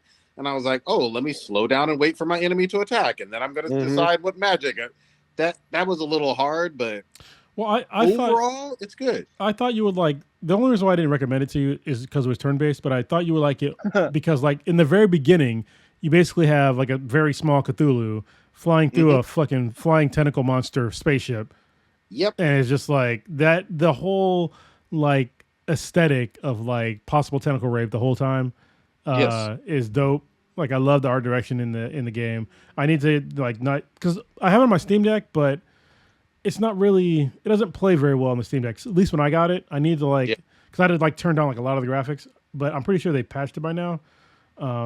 But yeah, I need to get back to playing that, and also a bunch of other games like Cyberpunk and a bunch of other shit. So I'll say one more quick thing about it. And I'm early on. I'm like less than 8 hours in, but I was worried that it was going to be a little bit too, that angle, the top-down angle that you see on a lot of three-quarter top-down, third person, like bird's eye or whatever. Three-quarter top-down. Say its name. Yeah, right. You can. It is that, but you can zoom in. Yeah, and I just zoomed in a lot. Like, you know what I mean? So if you don't particularly like that view, because I don't love that view other than like Diablo, I liked it. You can change it all the time. So fucking fun game. There's already fucking werebears and shit. I'm going to be doing all kind of romancing of my companions and elves and all that. It's going to be great. I am glad you're opening your mind up to different game genres. Especially because you're getting old, and we already know that you can't platform for shit. So might as well just slow it down, bro. This all bad. I'm like I said, like, I don't know, 8 hours in, I could already see fucking weebs spending 100 hours, 200 hours on this guy. I see it. They already did. Yeah, they already did. Yeah. So Baldur's Gate is like one of the games that's going to be thousands of hours for some people. Yep. So because there's like that much content. It's crazy. Like I think I was playing what was it? Not Diablo. Hades 2 the other day. And yeah, I am above 100 hours on a game that is in early access. So that's how good the game is. Yeah. And that shit. Yeah, I love that fucking game. It's fucking fun. I'll still dip my toe back in First Fuda from time to time, so because that is fun from a co-op standpoint. But yeah. So First Kev, Fuda updated today. They added a new Fuda, and they added new weapons and new fucking bosses. So I'm like, what the fuck? yeah, So I'm gonna bunch of jump in real quick. So I just got a gaming keyboard with RBG Lite. It's nice, right? I've been fucking around with the settings, and Yeah. so one of the settings is it's audio visualization, Oh, and basically like as we're talking on a podcast, the keyboard like lights up to the audio of the podcast. It's like I'm pretty sure it works cooler with like music and games, but like Yeah. right now it doesn't work with me because I'm talking through the mic. But like when you guys talk, like it lights up. boo. So like if you say Oh something, shit, it does. That's dope.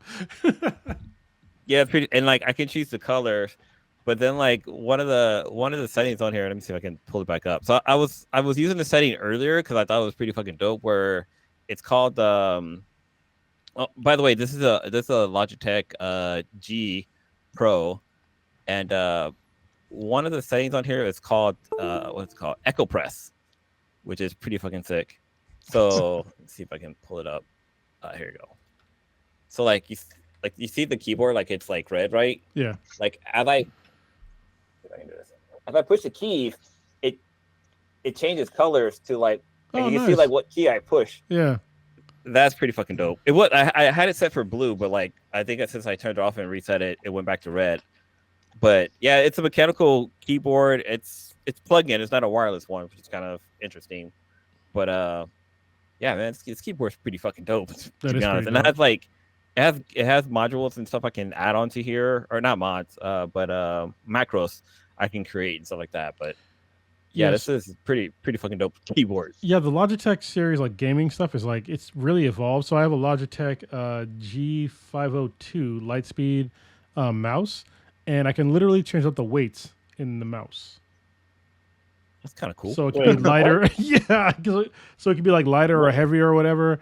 And then How? What? yeah, it's a pretty insane mouse. I put it up when Blue was talking, but this is it right here. And there's like a Yeah. Oh, thing yeah. like I've in the seen bottom. those. like where I can Yeah. I forgot to do it. Yeah, it's right here. Like the So like same right brand. here, these are weights, and so I can change like the weights out in the bottom of it, and then Why, also, why would you need to change the weights? because sometimes you want something to be like have a little more drag. It just depends on how Okay. you want to play.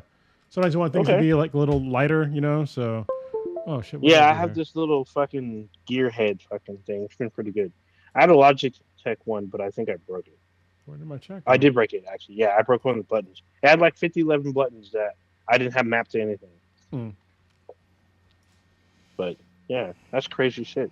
Yeah, like I have a Corsair keyboard which is RGB as well, but I don't think it has all the settings that Blue shit does. Right on. But I have Cherry MX keys though, which is kind of nice. They're mechanical as well. Yeah, my Yeah. my gaming laptop just has regular like backlight keys, Yeah. but yeah, this is pretty fucking dope.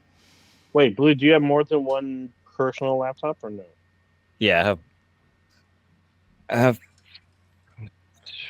I just have two. I have this. I have my gaming laptop, and I have like Yeah. a Mac.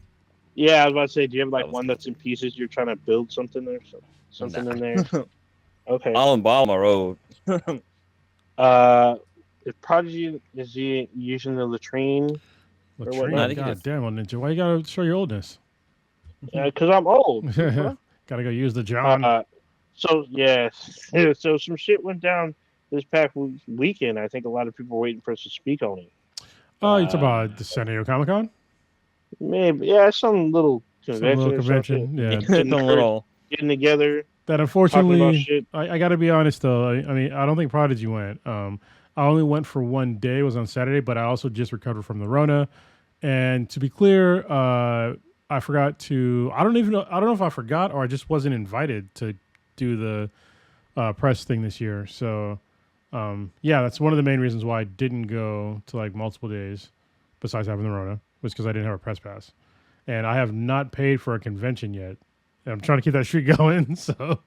I played for a few, but not San Diego Comic Con. Yeah, I'm there paid So- for a convention. I feel. Did we not get press pass? Did we not apply this year? Did Dude, we, somebody?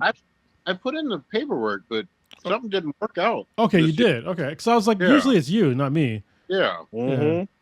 Well, yeah, everything usually goes to him. Oh no, it goes to us, but he No. has all the passwords and everything. Well, He does, especially- usually he's our secretary. He's our. I'm sorry, executive is admin. Well, especially with What it comes SDCC and like WonderCon, those are the two top, the Yeah. big ones that you usually handle.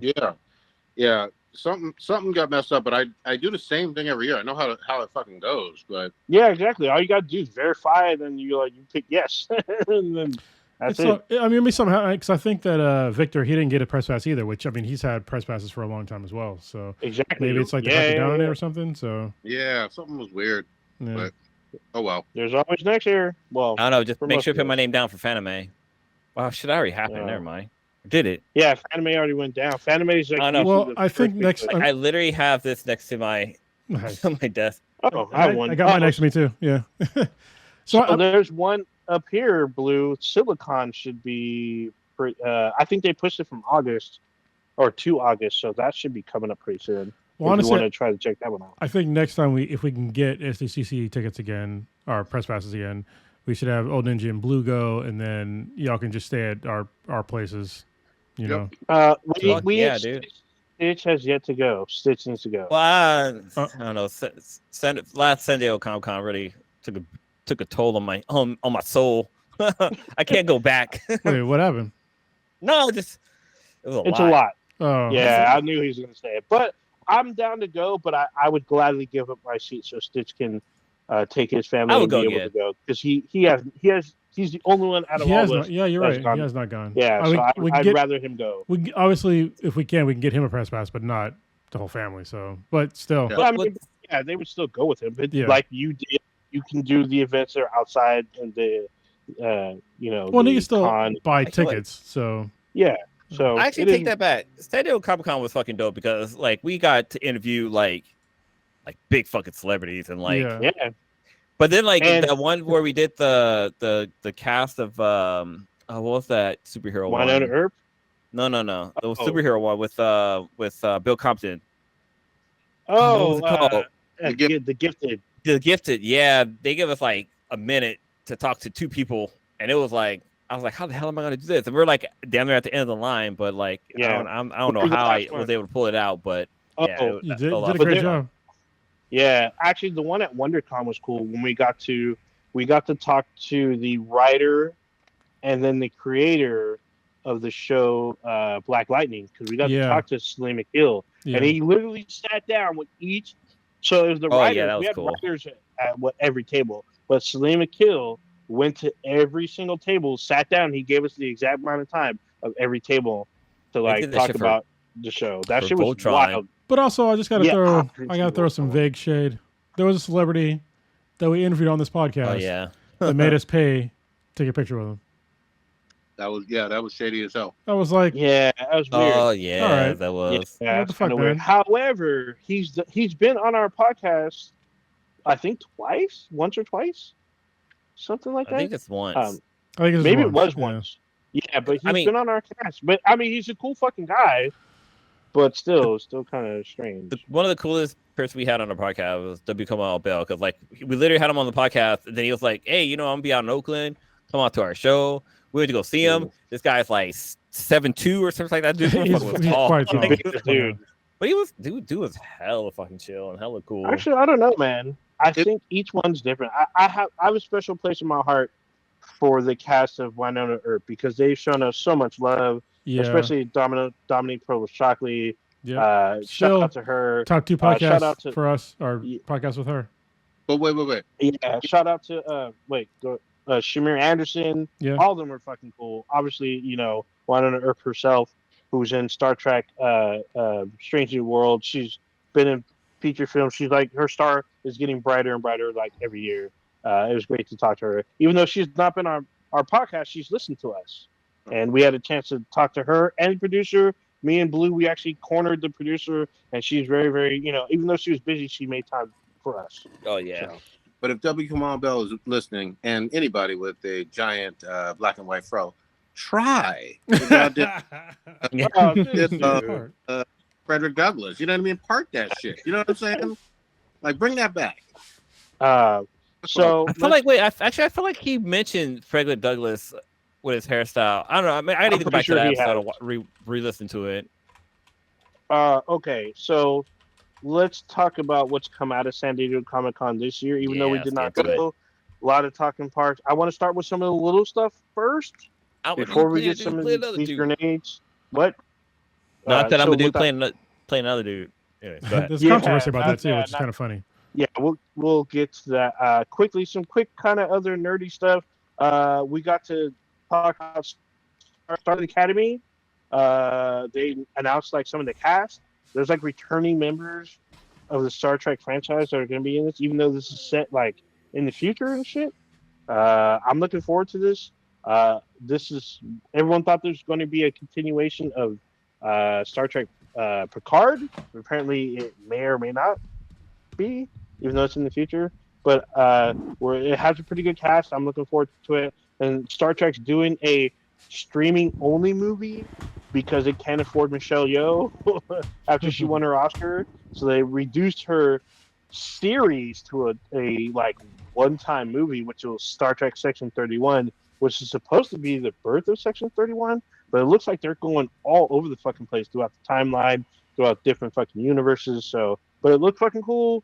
There's a lot of like, up and coming stars, like the guy from Power. He's on this fucking shit. The guy, he's like, I can't even think of his name. He was in the Werewolf Within movie. He's actually pretty good. They're in this. There's a bunch of other stars in it. I'm looking forward to this. I really love Michelle Yeoh.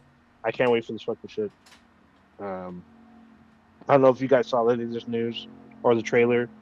No, I mean, to be honest with you, and I like Star Trek. I'm not the biggest Star Trek guy, but the thing that's kind of taken me out of Star Trek is, I don't fuck with Paramount at all. So I didn't fuck with CBS Access or anything like that. Yeah. So that's the only thing that took me out of the most recent like shows over the last 8-9 years or whatever. If they put that shit on Netflix or Hulu or something like that I already have, I'll be all over. So there's one of the shows is on Netflix, but it's the animated show. But Okay. even though, Deck? No, it's Star Trek Prodigy, no relation. Okay. I'm gonna speak on this real quick.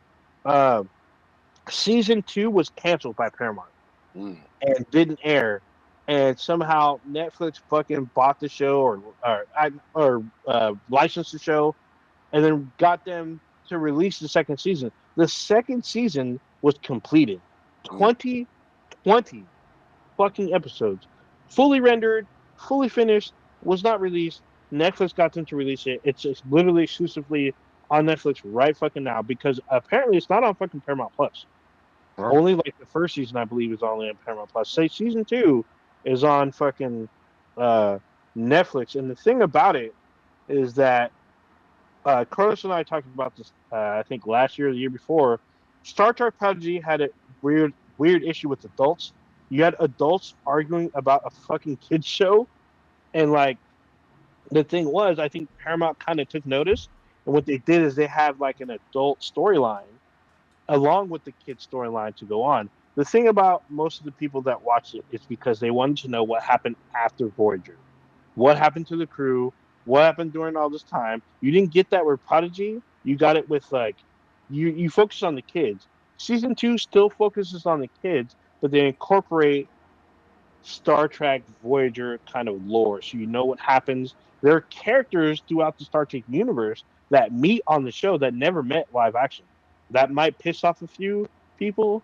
There's also like a non-corporeal being that gets a body, and people freak out about that shit.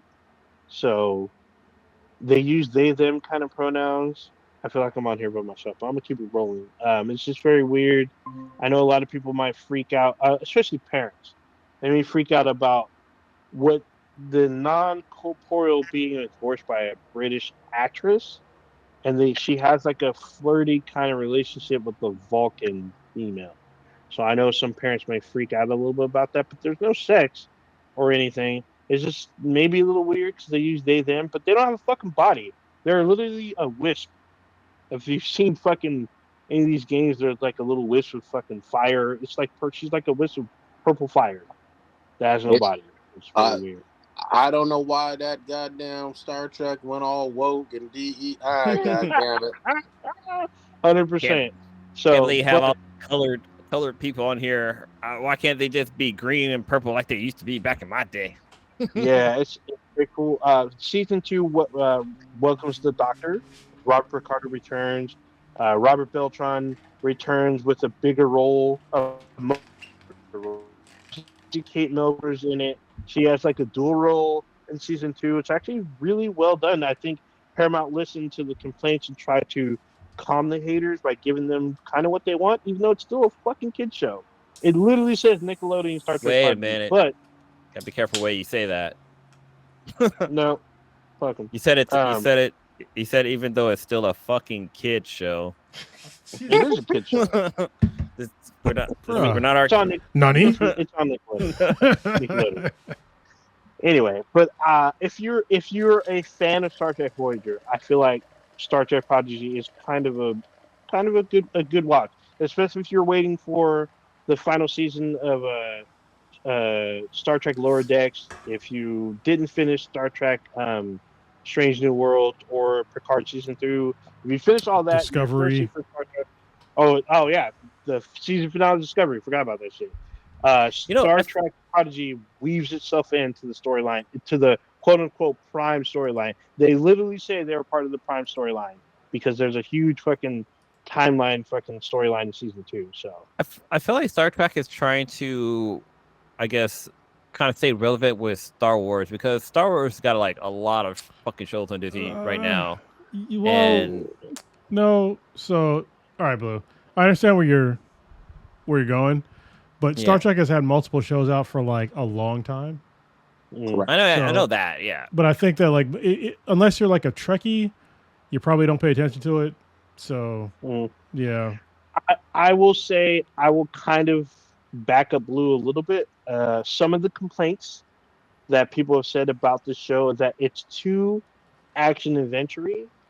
And I'm like, well, it's a kid show. So in order to keep kids engaged, you got to kind of have that like action adventure. This show is literally the Goonies meets Star Trek. That's the premise of the fucking show. Side note, Star Wars is following suit.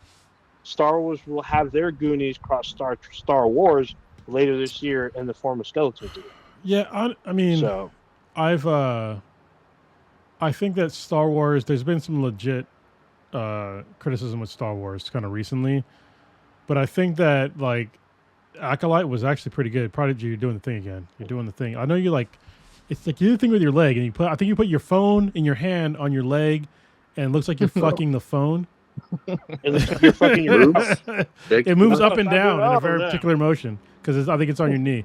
Anyway, yeah, it's like I feel like Star Wars has put out like a lot of content recently. They're pulling it back, but I still feel like Acolyte was a really good Star Wars show, and I think that it gets undue hate.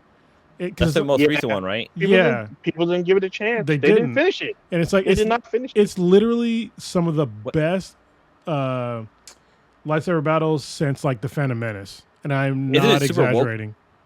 Is it super woke? Is it super woke just because it's like, oh no, it has the thick girl in there from the Matrix, right? Isn't she in there? Thick girl? Oh yes, technically. Carrie-Anne Moss, but not a whole lot. Yeah, not a whole lot.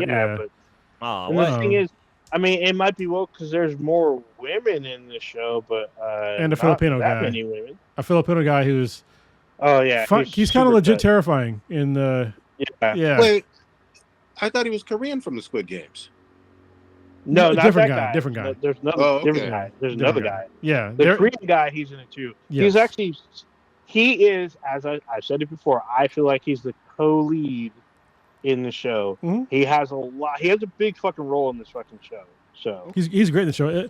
What's cool about the show is that it shows like the fallibility of Jedi, which I think is one of the best things. If you're going to be, if you have an organization that's going to be totally like altruistic, you're going to make some mistakes. on like how Oh, you 100%. dole out justice on your version of justice, and I think they go super deep into that. And I think that a lot of folks that watch this and they just saw, oh, fucking black woman as the lead, they kind of just they kind of ignored all of these really important messages of what it's like to really wield power, and what the consequences are if you make a mistake while wielding power, and if you happen to cover it up. Like, Oh yeah, yeah. I think a lot of people also have the issue where they're like, "Oh, the Jedi, they're making the Jedi be the bad guys." It's like, no, they're not. They're just showing that the Jedi are not infallible. Well, Like they do make some mistakes. even saying that they're making the Jedi into the bad guys. Look at Darth Vader. Like, did you guys miss the whole fucking plot point with that guy? He was a Jedi. He killed a fucking academy full of children and a bunch of other Jedi. Yeah, and more. Don't forget those and sand more. people. Yeah. Yeah, them too. He went on a and more murderous people that we don't even rampage. know about. and he used Jedi principles in the beginning to sort of like justify it. So And I don't know if were you reading Vader Down, Cronus? I didn't read Vader down. Yeah, was it the so comic in that or? shit- yeah, it's the comics, but he kills have. a bunch of fucking rebels. He he literally cuts fucking people down, and like even without a saber, he still fucks people. Yes, I did read that one. Yeah, he fucks people up in like multiple ways. But yeah, this is all based on a guy who thought he was doing the right thing as a Jedi. Mm. So, yeah, just be careful. I'm like if your beliefs are so strong, they can be, tipped one way or the other. And I think that's I think that's like the overall message when it comes to the Jedi Order as a whole. And that's why they kind of went. That's why they fell. But like most folks, they don't give too much thought into like the actual story of Star Wars. They just think, oh, fucking samurai ninja whatever guys that have some crazy telekinetic powers, they're cool. But there's overall arching, like, I mean, they call it the fucking Empire for a reason.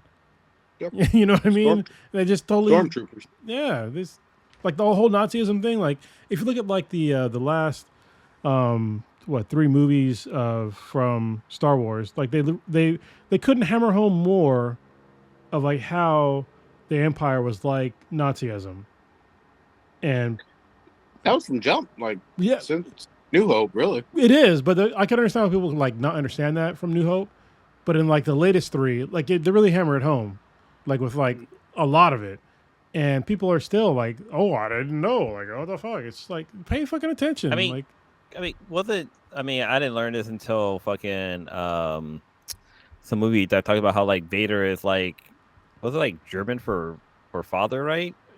Dutch. Vater, I think it is. Yeah, Vater, it's like- but yeah. Yeah, I believe it's Danish, or I don't want to say It's Dutch, German. Danish. Is it German? Yeah. I thought it was Danish for father. But Well, let me look it up. I got to fact check myself. Jeez, I'm pretty sure it was Yeah. called Vater, but yeah. yeah, yeah.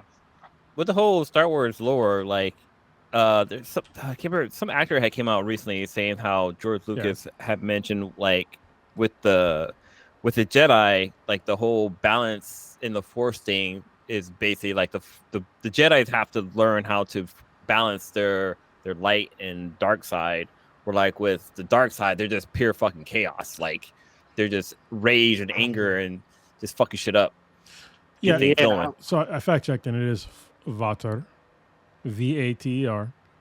But yeah, I think when you talk about like the Sith having like the 2 people, like people thought that like having the 2 and then having like I don't know a fucking 1,000 Jedi that meant balance. Oh, more than that. Like that's not fuck. You can't have 2 fucking bad guys and like a fucking legion of good guys. That's not balance. Yeah, well, Yeah, I mean, even if you kill off all the bad guys and there's nothing but good guys, that's not balance. No, yeah. So the balance is there's- within the Jedi themselves, where with the dark side, they're just badasses, just And so murdering kids. This is why Darth Vader mission accomplished. But then So like seriously, you never see a somebody on the dark side killing kids, but you did see a Jedi.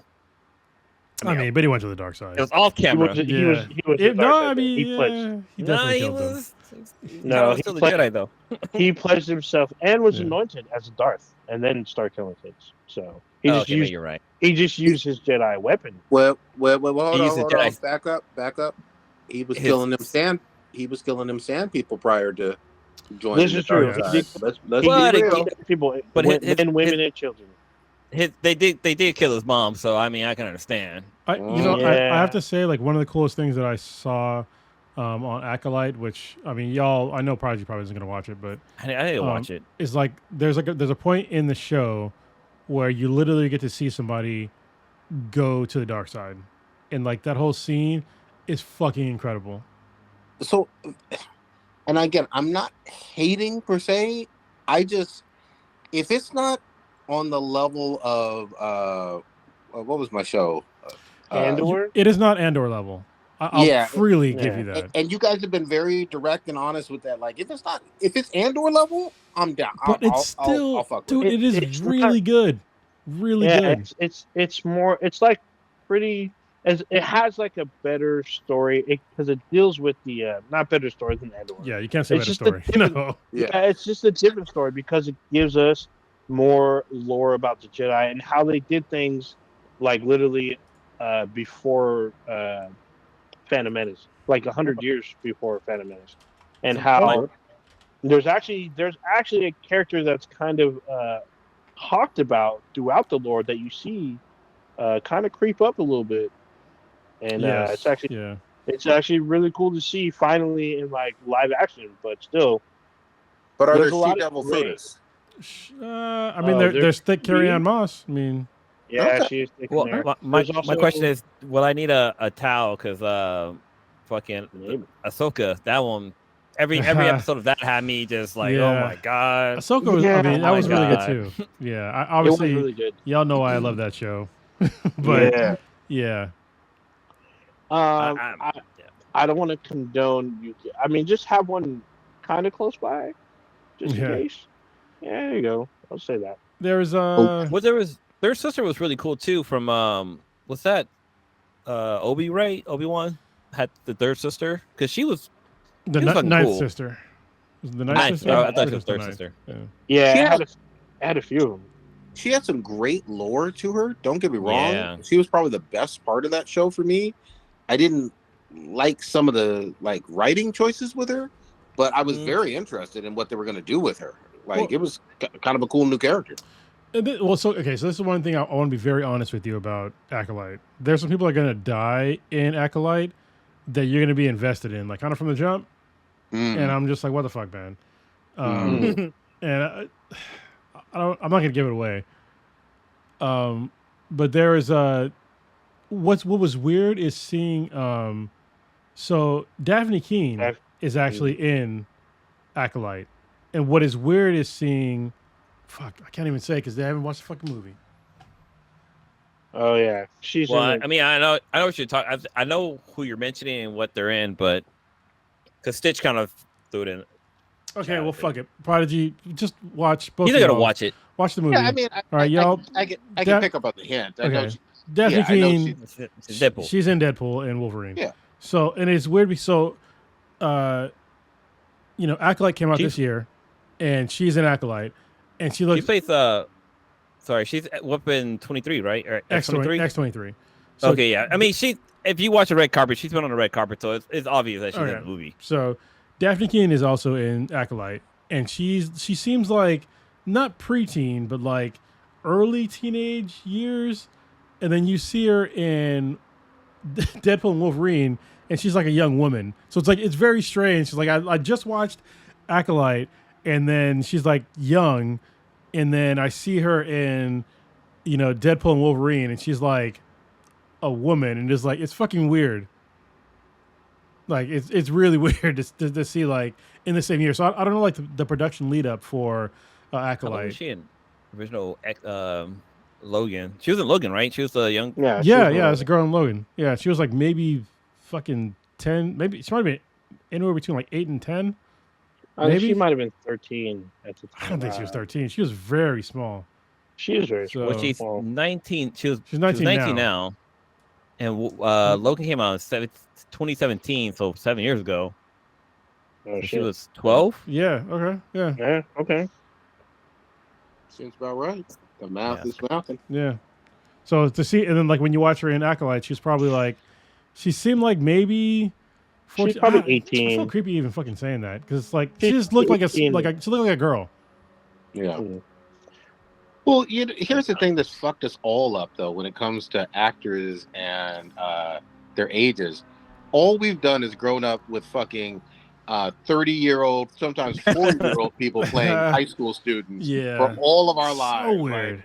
Yeah. Like that's always been 90210, Saved by the Bell. All of these shows had 30-year-old people playing teenagers. So the look of a teenager is really like tough to like understand on film. You know what I mean? It is. Yeah. You know what's crazy now is like, so I'm very, I don't know if the rest of you guys are like this, but I'm so very aware of like how young people actually look now that I'm like, I turned 45 in 18 days. Mm-hmm. And so young people to me, like Shit, they man, versus look going up. like so different now. I'm like, you're so fucking young. You're like a goddamn, Mm-hmm. it's weird for me to say like somebody in their 20s look like they're a fucking baby. Yeah. Like, and it's weird. Yeah. You know what it's like? It's like when you watch those old vampire movies and they're looking at people in their 80s and they're just like, young Whippersnapper. And you're just like, oh, it's all relative. You know what I mean? If It you're is. 400 years old, someone in Yeah. their 80s does seem like a whippersnapper. Yeah. Dude, it's really weird because like where I work at, like I can walk around. I'm like, God, everybody looks like fucking babies to me, and I'm like, I wonder if I look like that old dude Old that's walking guy, around. yeah. Like, Yep. You know, my fucking youngest said some disrespectful shit on accent to me the other day. She said that her friends thought that I was in my 50s, and I was like, "What?" Oh, I was damn. like, "Bruh, like, I look like I got some fucking gray hairs, yes, but I definitely don't look like some of the other dads that I see walking around. All right, and I know that I'm older than them, so all wrinkled up. get the fuck out of here, you disrespectful motherfucker." I was thinking Fucking maybe kid. I was like, did she hear them wrong? Mm-mm. Maybe they said wanna- 5. Emotional Uh, damage. Mhm. I want to grab the wheel back and get us back to SDCC because we didn't drop. We Oh, went yeah, on yeah. kind of a Star Wars tangent, but this is it right here.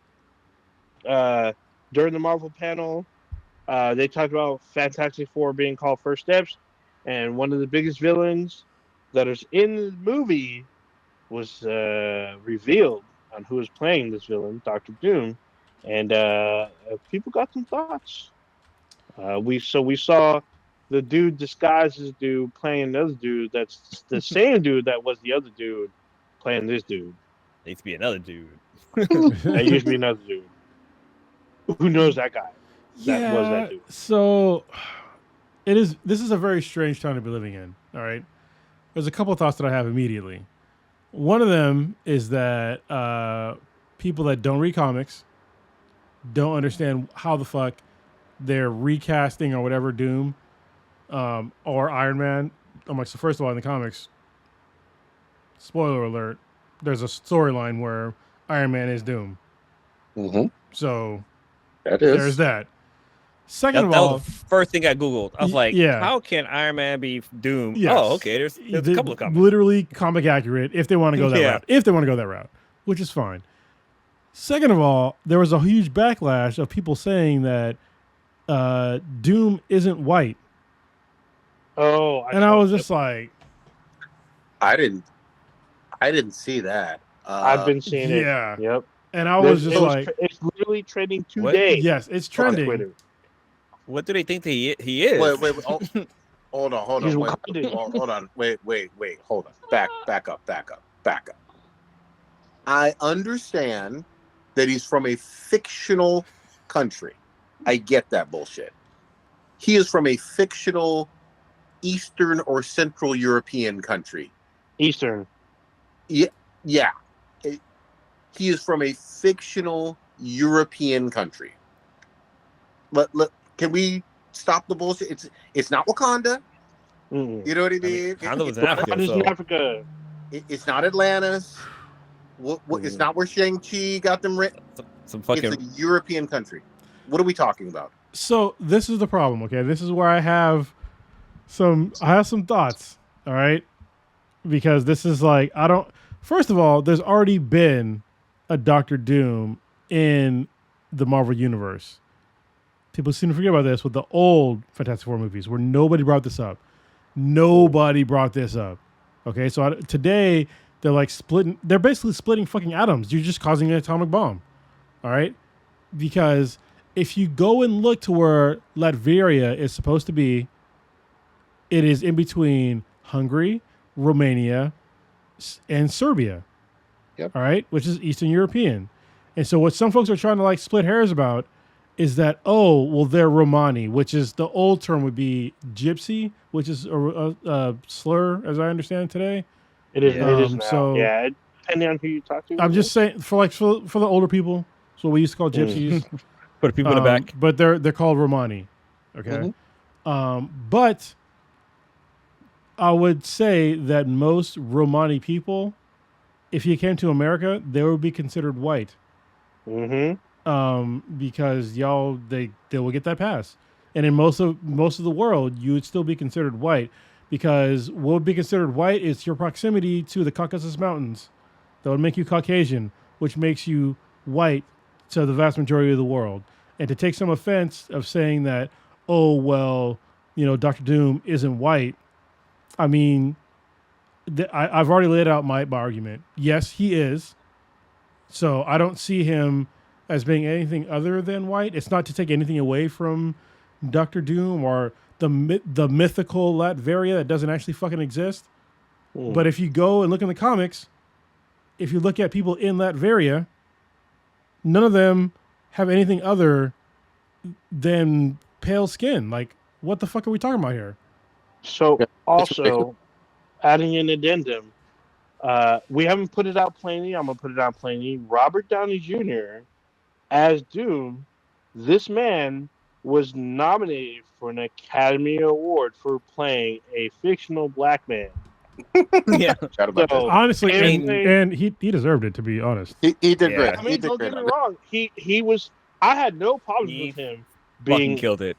He was an Australian man playing a black man. He didn't put blackface on. He literally underwent surgery to become fucking black. I was like, what the fuck? And he was fucking amazing in this film. Like, he was so good at it. He was so good at it that when he went back to being Australian, it just looked weird. Like he looked more natural black than he did Australian. I've said it for years. Robert Downey Jr. did the only acceptable blackface that I can think of. Oh yeah, 100%. Like, seriously, 100%.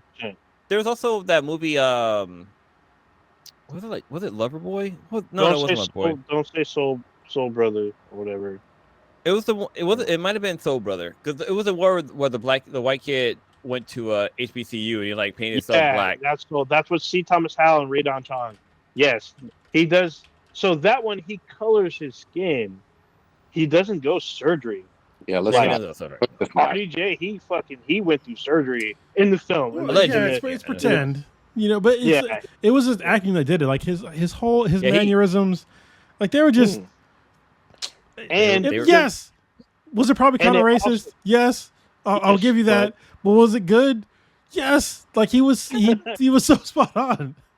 But also, he does not replace a black person, because there's an actual black person in the film.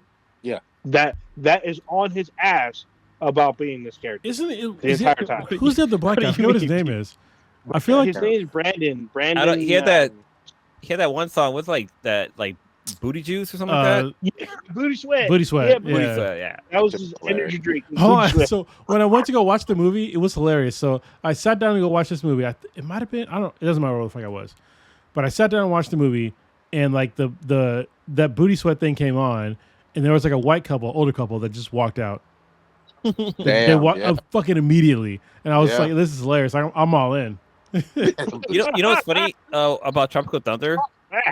The first time I watched it, I hated it. I thought it was a horrible movie. But then I watched it again, and I was like, this is the funniest shit ever. And then ever since then, it's been a great fucking movie. Bro, when I saw it in a packed theater, and everyone was fucking dying laughing because RDJ understood the assignment. He sure fucking did. Everyone fucking loved it. Nobody was offended. Everyone knew what he was doing. He was like, and the fact that the stereotypes that were in the film, he took offense to them, Yeah, and then it was fucking That shit was hilarious. but It was we also, fucking I great. mean, that movie got so many classic lines because, like, Robert Downey Jr.'s character is playing a black man, but then Bill Stiller's character plays a person. I don't. In the movie, they call him a retard. Like, so he's playing like a retard, and like Oh Robert yeah, Downey Jr.'s character is like, "Yo, you don't go full retarded or whatever." Not. Simple And Jack. like, Yeah, Simple Jack. yeah, but I don't know. Like, they just there's a lot of like stereotypes that happen in the movie Mhm. that they point out, but like Robert Downey Jr.'s character was like, he just did it so fucking well. You could not remake that movie ever, yeah. No, you, Like, you cannot just- do you that just movie can't. now. Oh, and Jack especially Black like is on crack and Tom shit. Or, Tom Cruise playing that fucking crazy producer That- character. Yeah, that was yes. great. Oh my god. He even made fun of Roasting. himself Yeah. in that No, role, like the no, scene where he- he's like jumping he- on a couch. So Oh, wait. he's an JD, watch amalgam out. of Harvey Weinstein and other producers that they don't name. Obviously, Weinstein's one of them, but he put them all in one character, and it was Yeah. fucking fabulous. And so the actual African American actor is Brandon T. Jackson, who's in a bunch of he's in the Percy Jackson live action films. Yeah. He's in Yeah. both. Yeah, of he them. plays a fucking goat, and he was retarded in that, or stupid, or dumb. But let's go back. Damn. Let's go back to I Doom. hate it. Okay. Go ahead. We went all into Tropic Thunder. Yeah, It's such a good we movie. did. Yeah, Doom is definitely Eastern European. Fuck the dumb shit. I'm also just gonna say the quiet part out loud again. Doom is one of the greatest villains Marvel has ever fucking had, like Yes. hands down. Yeah. And he is primarily, although not exclusively, but primarily a Fantastic Four villain too. Like that's where he cut his teeth. He always goes. Really, he hates Reed Richards. He's like Reverse Flash, only instead of Barry, it's Reed Richards. And like for him, he's obsessed with Reed. He is, but then over time he evolved to be like a fucking global threat, where the Oh, for Avengers sure. had to be Not along. even global. And I remember that there was Worse reality. another character that kind of had something similar that Prodigy had an aneurysm about. Let's see, what was that guy? The guy with the sword and shield and the mask and shit. He had a cape and shit. Taskmaster? Who's that? Yeah. What are you talking about?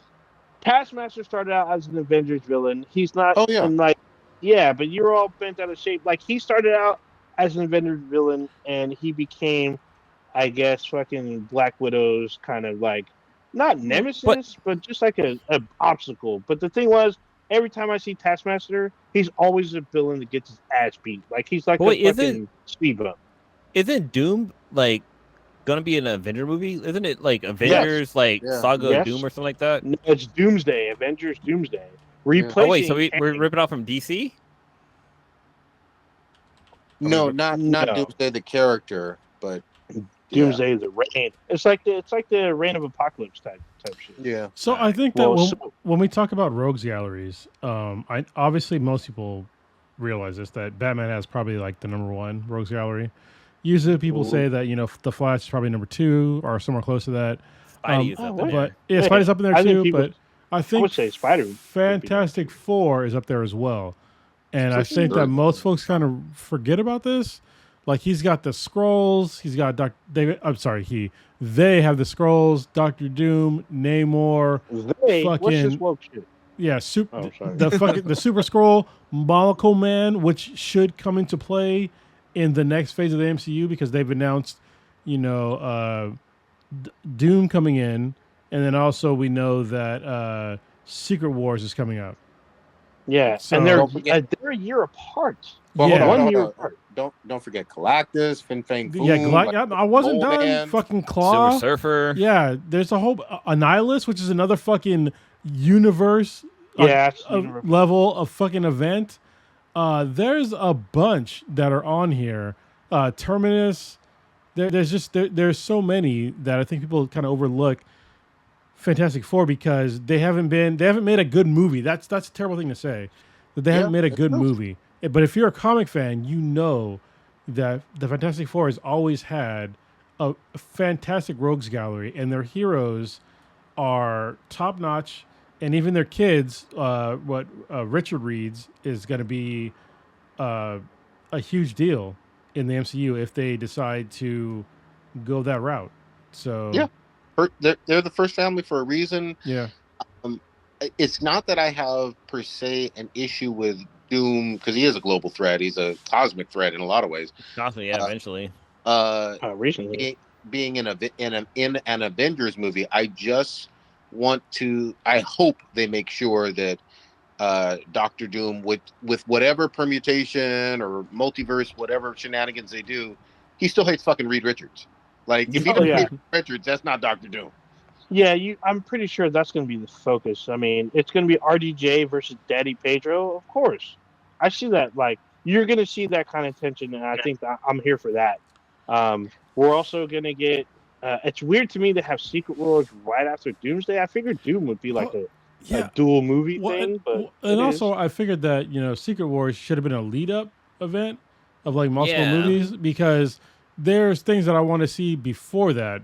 First being another war between Atlantis and Wakanda, and then you get like well, I guess they already had like the original war, but like in the movie of Secret Wars, having the whole trying to save the multiverse, or at least our universe from the multiverse, while doing like a secret war between Atlantis and Wakanda, that whole shit in the comics was fucking crazy. Wow, and actually this leads in perfectly because during that time Shuri was dead. They just swapped Shuri. I said this before on multiple podcasts. Just swapped Shuri with Black Panther of him being dead, and it has to get resurrected at that time. No matter what, bring back T'Challa, man. I need that. It's time. Yeah, it's well past time because it's like what the fuck. But I will say this. Yes, they've announced some Avengers movies. Obviously, the Avengers are this giant tentpole. Those 4 movies, billions of dollars on their own. I don't know who's in the fucking Avengers right now. You know, like I'm a little lost. They need they got to lead up to that. Like who's gonna? And I think that's like the movie before. Yeah. The Secret Wars, but it is kind of weird that obviously we're getting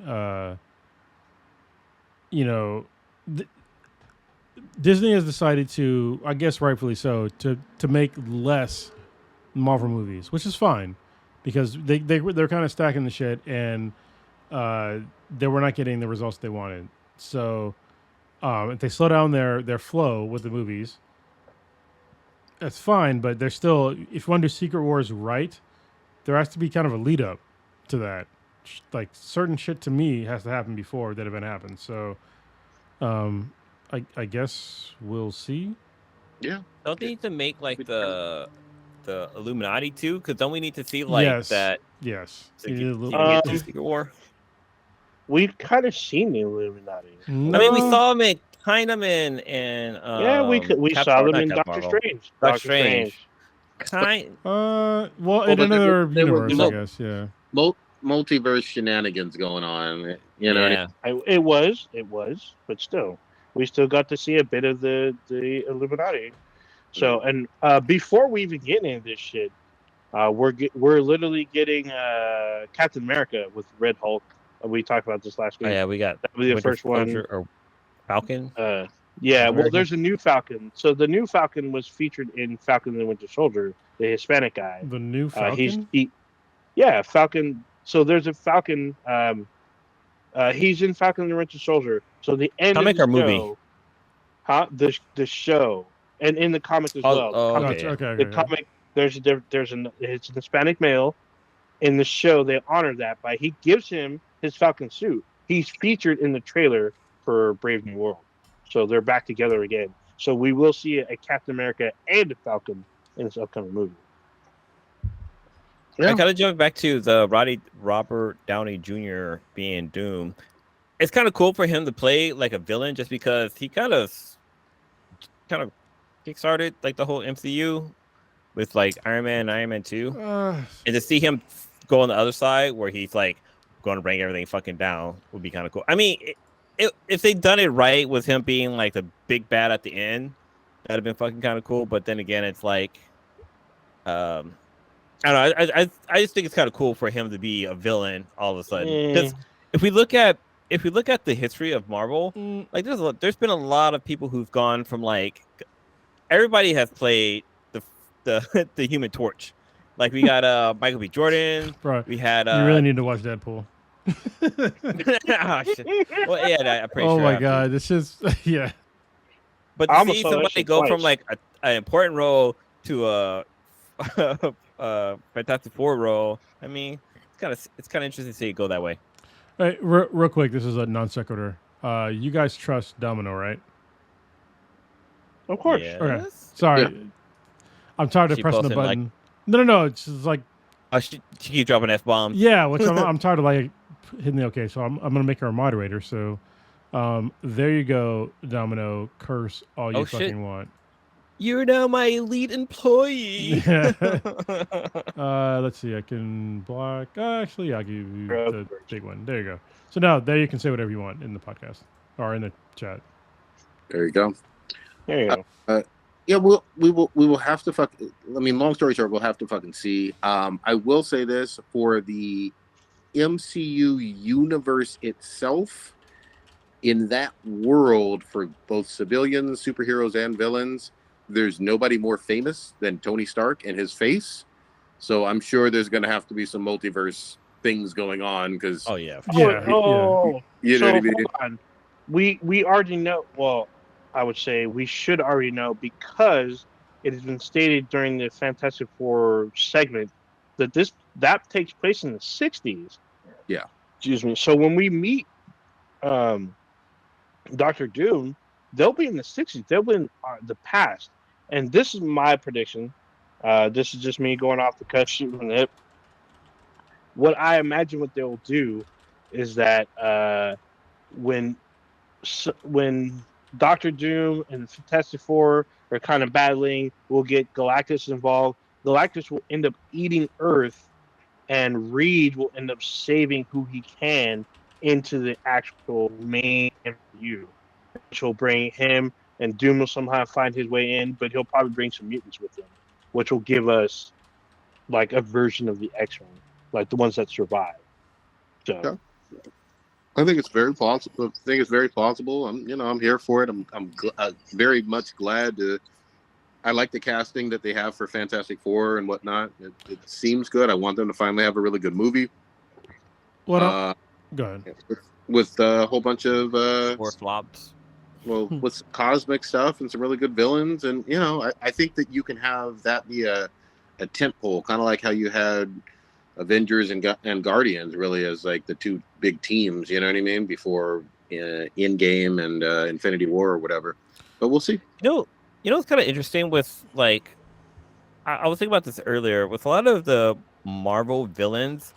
Like I don't really take them too much as being villains. Like for example, Magneto.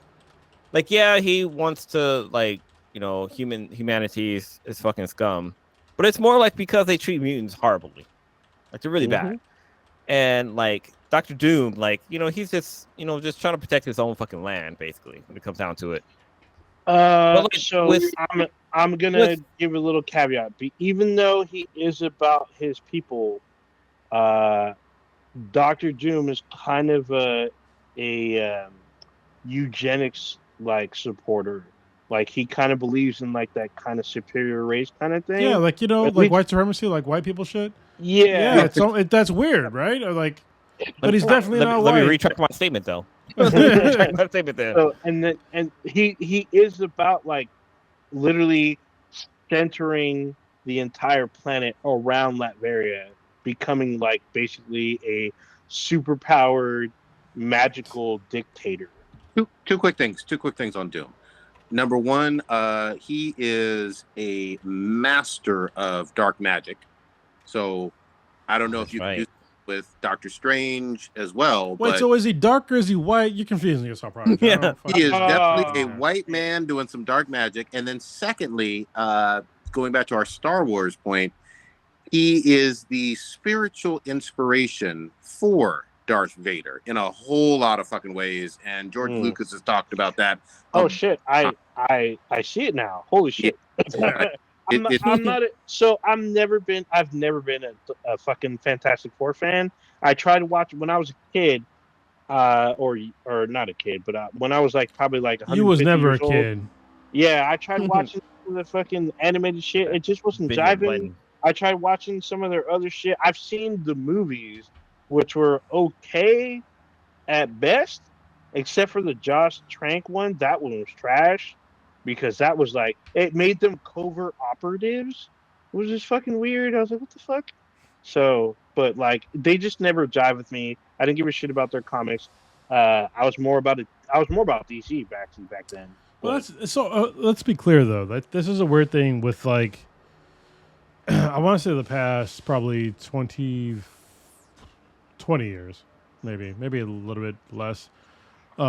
So Fantastic Four was like one of the, I would say, top 3, maybe 5 comics for Marvel, Mhm. and that this is not an exaggeration. I'll probably say top 3. And the only reason why like most people that don't read the actual physical comics don't know who they are is because they don't read fucking comics, which is okay. But like this was like one of they were up there with like Spider-Man and the X-Men and all that shit. Yep. So the fact that their movies didn't do very well is just indicative of like where America's choice of medium shows. Yeah. Because if you look at, like I said, with the comics, they have always been up there. Like if you want to get deep into, Secret Wars, that is a very deep Fantastic Four story. Definitely. So, Oh. yeah. Also, just to point this out, because again, a lot of people don't realize this: She-Hulk, Spider-Man, Silver Surfer, Wolverine, T'Challa. It's a who's who of Marvel that have been in the Fantastic Four. Doesn't Ghost Rider join them for a quick minute? Just like how the Avengers have like that rolling cast, and there's all these different members. Fantastic Four is not just Reed Richards and Sue and the Thing and Johnny.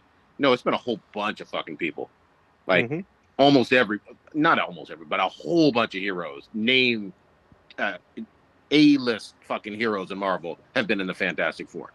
Damn, T'Challa joined Fantastic Four just to smash Sue Doggy Storm. He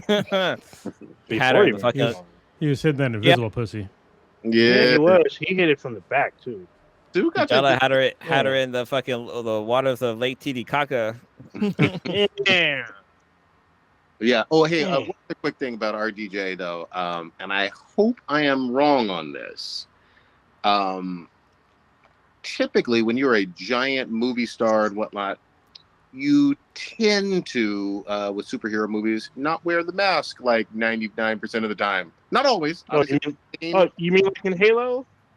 Yeah. Obviously, we have Bane with Tom Hardy wore it like most of the time or whatever, but it's sometimes a little rare. Sometimes you only get it like 50% of the time. Doom wears that shit based on the character damn near all the motherfucking time. Yeah. But people are gonna. I hope that he does wear it most of the time, because we've been, and I've talked about like my holy shit problems with. Did you guys hear that? No. What are you talking about? There's like a huge fucking explosion right now. No, I didn't hear it at all. Fuck that! It probably was a fireworks, but god damn, that shit was loud as fuck. Yeah. Well, I mean, I know where you are, and yeah, they get fucking wild still, and damn near August. So, wait till Labor Day. Oh my god, it's still the peace that I've had here of like no fireworks. So we had the 4th of July, shit popped off. I was prepared for it, obviously, but like it's been so quiet, so quiet.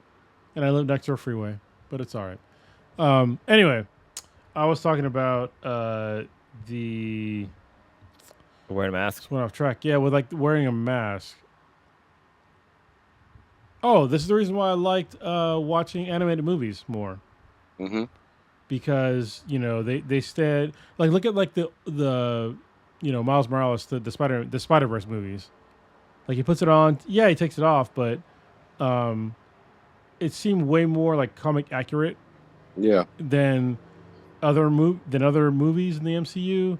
And I feel like when you have people that are like already famous actors that are in these movies, they want to show their face because that's their thing. Yeah. But I It's bread and butter. I 100% believe now that it's way more important for me to believe you as the character without like seeing your famous fucking face. I Yeah, have I mean- I have a slight caveat to that. I agree with that, Really, but- really quickly. So, how old is RDJ? He's in his 50s. fucking 50s. Yeah, he's like mid to late 50s. I'm not. Hold on. I'm not saying this about him specifically. It's like pretty much all of them. Okay, yeah, All of them. But I'm gonna be this specific about him. I believe that he will give us his face just like when him and Reed are in college students or at the Baxter building or whatnot. But RDJ is not a spring chicken, and what they're probably gonna have him do, they're probably gonna have like a different person in the suit wearing the mask and just him being the voice at like for like probably the remainder. That's even more like I mean, why they- you know.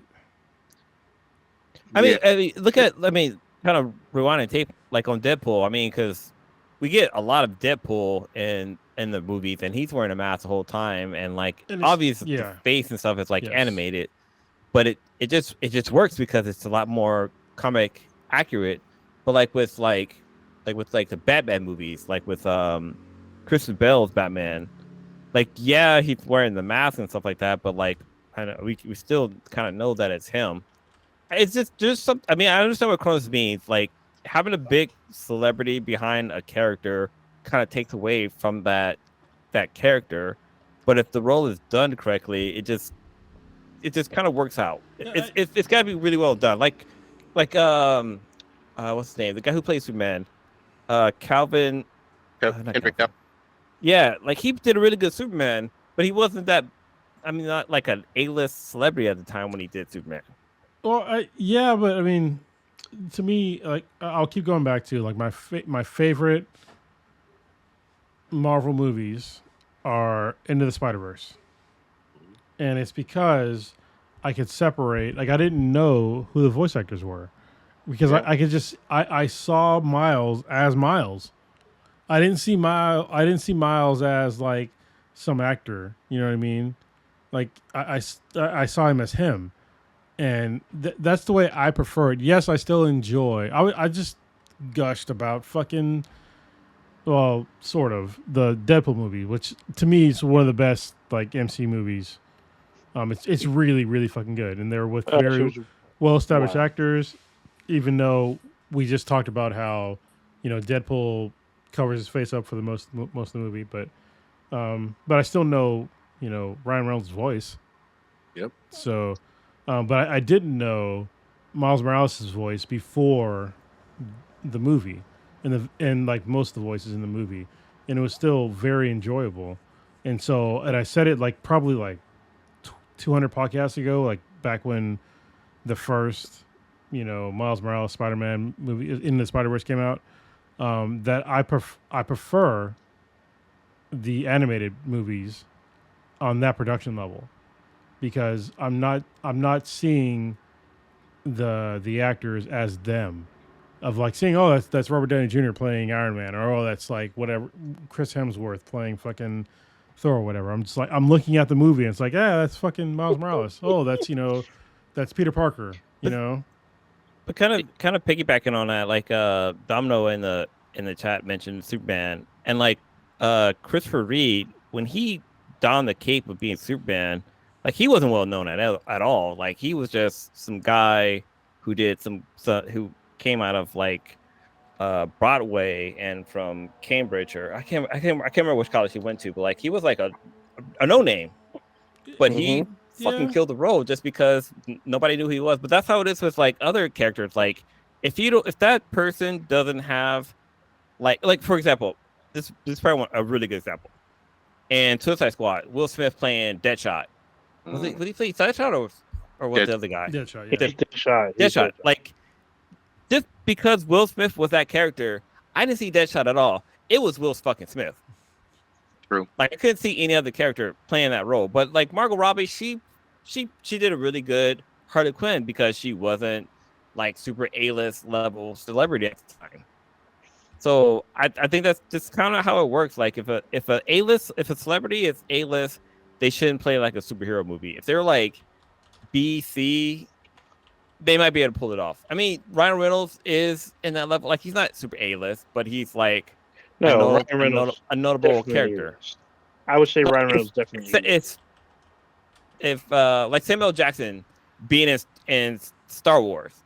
No, that wasn't Mace Windu. That was fucking Samuel L. Jackson. I was waiting for him to He say was like, motherfucker. "Motherfucker, take this Yeah. purple goddamn lightsaber." Yeah. All right, we And- should. Yeah. Okay. I'm just throwing out there, Oh shit, but it's yeah. late. Yeah, I was Yeah, gonna say. Mhm. Gotta wrap. There's other shit I want to talk about, but all right, we'll save it. Save it for next week. Yeah, save. Fix for- it. It's all the people that passed away. It took all that time. It did, Nah, it's but okay. All right, let's wrap it. Old Ninja, what you got this week? shit. Playing more of the first Fuda with Domino, obviously, because we're roughly around the same spot. Wait, is Dominic Vaso Chocolate or whatever her name is? Bro- Okay, no, that's not. She's no. from what I can see from her very small icon, she's a brown woman. She is a brown woman. Dominic is a brown woman too. Dominic Provost Chocolate? Dominic Provost Chocolate? She's No, not she brown. is not. She's not He's You're brown. thinking of talking about Dominic the- Shipper. Oh, Dominic Tipper? She's brown. She's brown. And British. Yeah. No, Anyway. no. From One on Earth. Yeah, she's she's a white chick from No, like she's not. England. Yeah. yeah. She's she has an English Canadian. accent. Bitch. Oh, she's Canadian. I believe she's Canadian. Yeah. But yeah, she I thought she did was some like- act- He was Like- British. I thought. Anyway, is she Native maybe. American. She, I'm pretty What? sure it's a long time ago. Yeah. Pretty sure she had an accent. So Yeah, she does have an accent now that you've been to know. Oh yeah, that's right, she does. So yeah. For me, playing more of the first Fuda, I've been trying to get the trades for this series. It's called Something is Killing the Children. Netflix picked it up. They're going to basically air a series of this either end of the year or early next year. So I'm trying to get my hands on all the trades and read it before it fucking airs. Yeah, just kind of chilling back. It's been fucking hot as fuck up here in the Bay Area. So I'm just gonna try to keep it chill. What the fuck was I gonna? Oh, I still haven't started Shogun like I said I was, but I'm gonna try to now. Now that I'm caught up on like most of my shit, I'm gonna start fucking watching that shit now. And then, yeah, just taking it easy because it's gonna be full throttle in a couple weeks where I got to handle some business. So, yeah, that's it for me. Farnus, what you got? what do I got? I don't actually know. I feel like I'm at a weird point in my life where like I don't know what to do.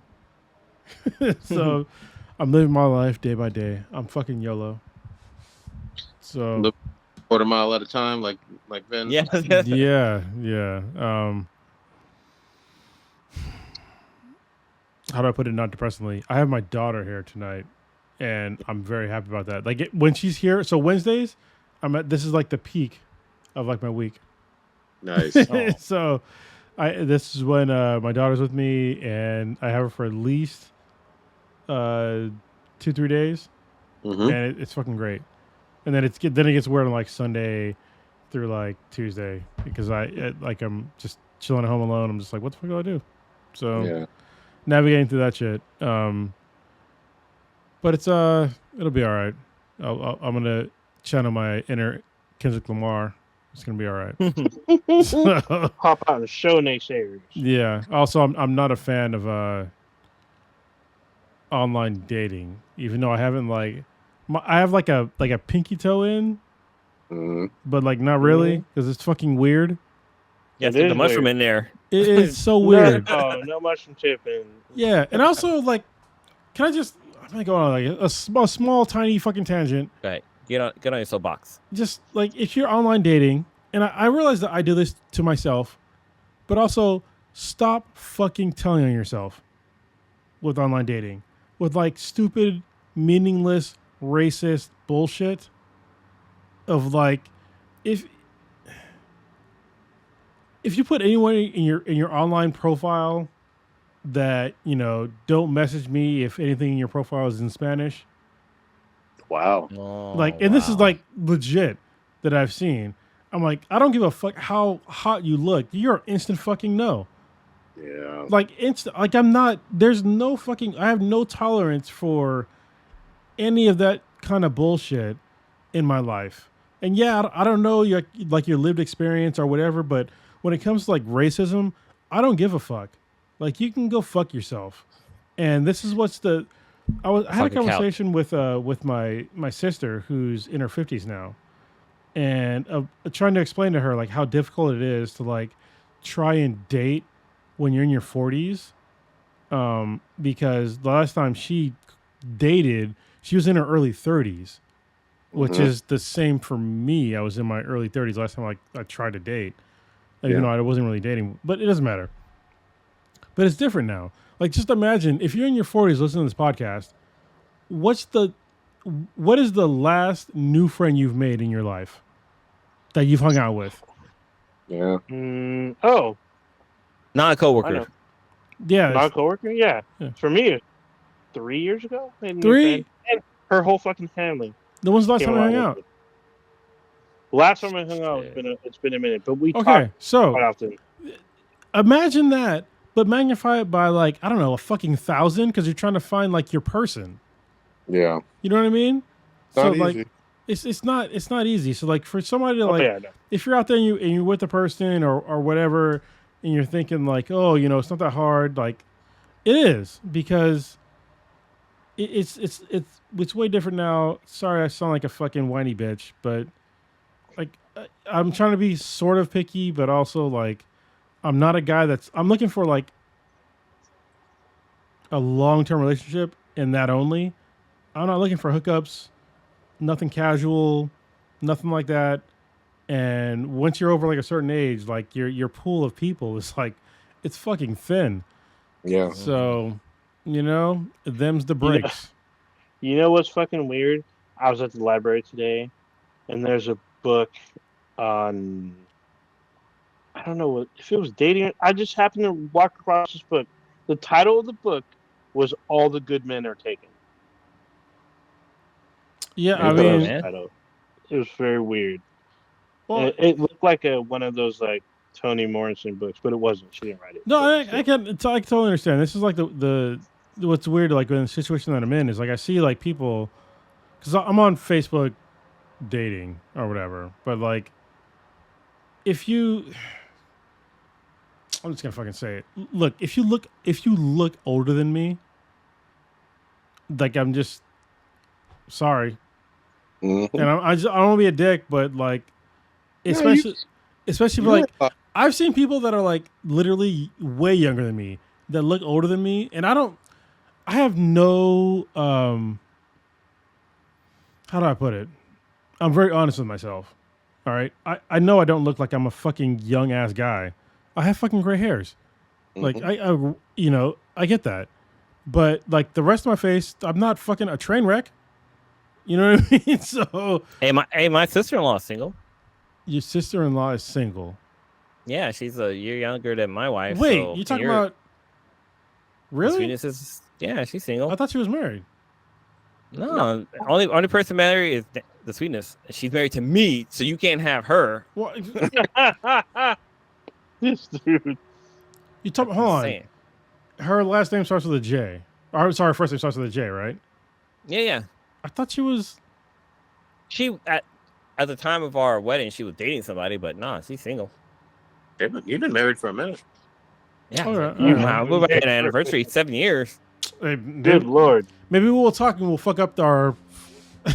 So this is the thing about like we had this whole thing called the Ben Hat Group back in the day, and we fucked up like our family trees. Mm-hmm. Yeah.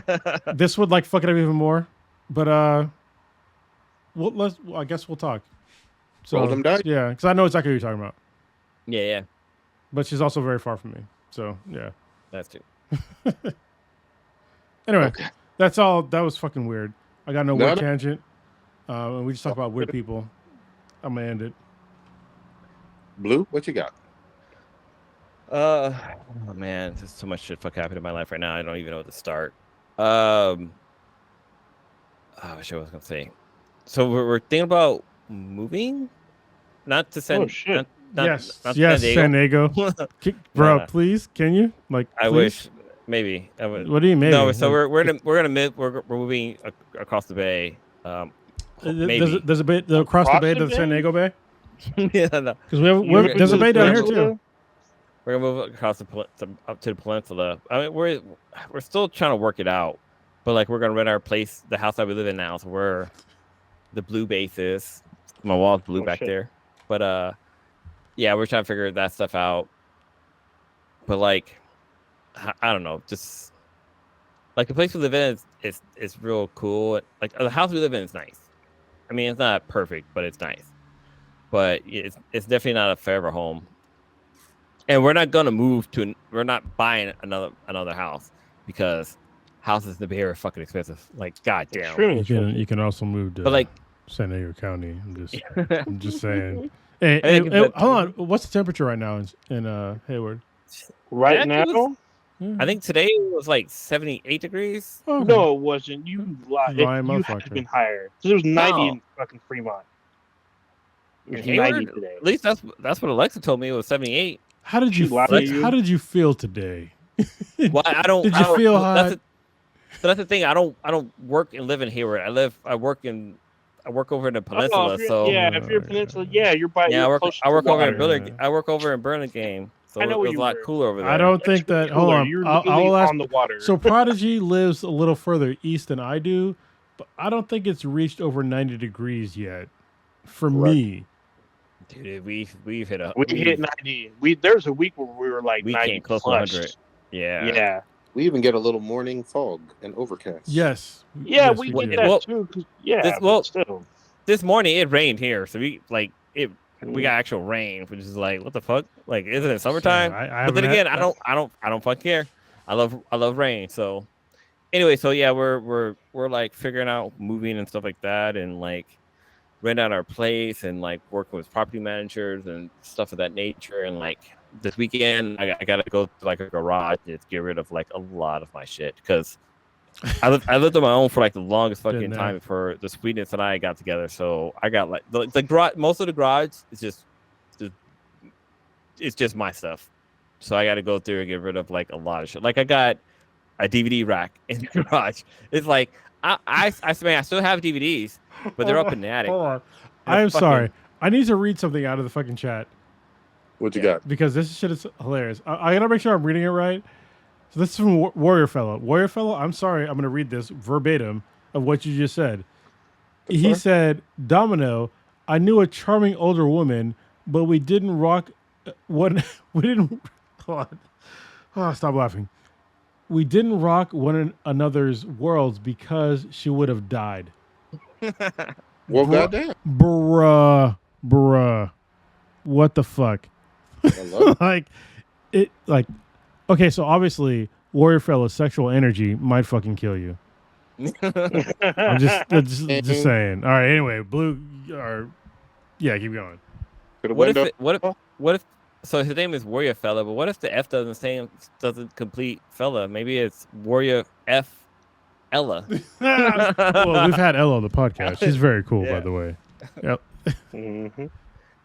Yeah. So anyways, Saturday I just gotta go to the garage. I'm gonna do that one Japanese lady that was on Netflix motto where it's like, oh, does this give you pleasure? If it doesn't, throw it fucking away or sell it. So I'm be going to the garage doing a lot of that. Like I got this really cool Batman bookshelf that I got from a friend of ours from high school. And I haven't hung it up just because I actually don't know where to put it, but yeah, I'm gonna perhaps sell that. But like, Oh yeah, my it's getting God. rid of a lot of stuff. But other than that, there's a book I started reading called Educated, which is based off of what is it called when a book is based off of the writer's story? Bibliography. Right. Bibliography. This woman grew up in Idaho, and she was Mormon, and the shit she wasn't. She didn't have a birth certificate because she was born through a midwife, and like all her family didn't have like birth certificates, and like it's just her story of growing up in this fucking like crazy fucking world, and like it's it's insane. And eventually she ends up going to like she didn't go to school until she was 17. Damn. And then eventually she goes to college. And she does so well in college that she ends up going to like Cambridge and Harvard and stuff like that. But like there's a part in the book where her dad owns a junkyard and like they're salvaging like gas tanks from cars and stuff like that. And so one of the roles is they're draining gas out of the gas tanks. And they're putting them into barrels of like 5-gallon barrels. And one of the brothers walking with the barrel and it spills on him. And it's like, okay, there's gas on him. He forgets about it. Later on, he goes to use a fucking torch.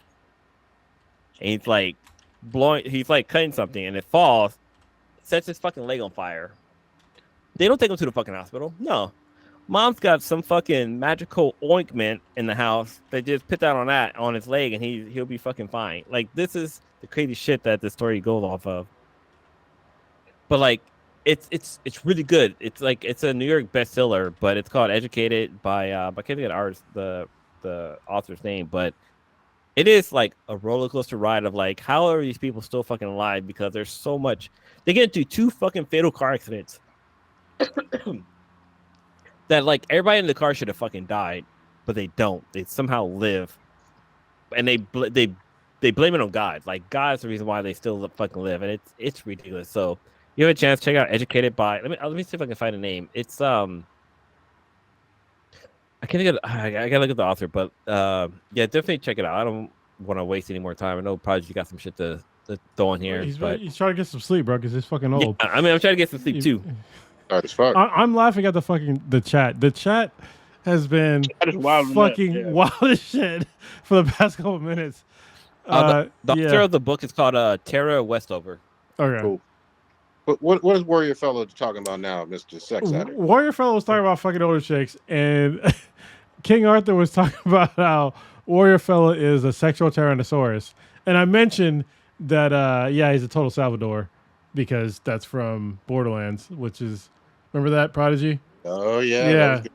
Yeah. It's a gaming reference. And yeah, Domino is just, yeah. This is a really good chat. Thank you, y'all, for entertaining us, and we're entertaining you. So there you go. It's the circle of life.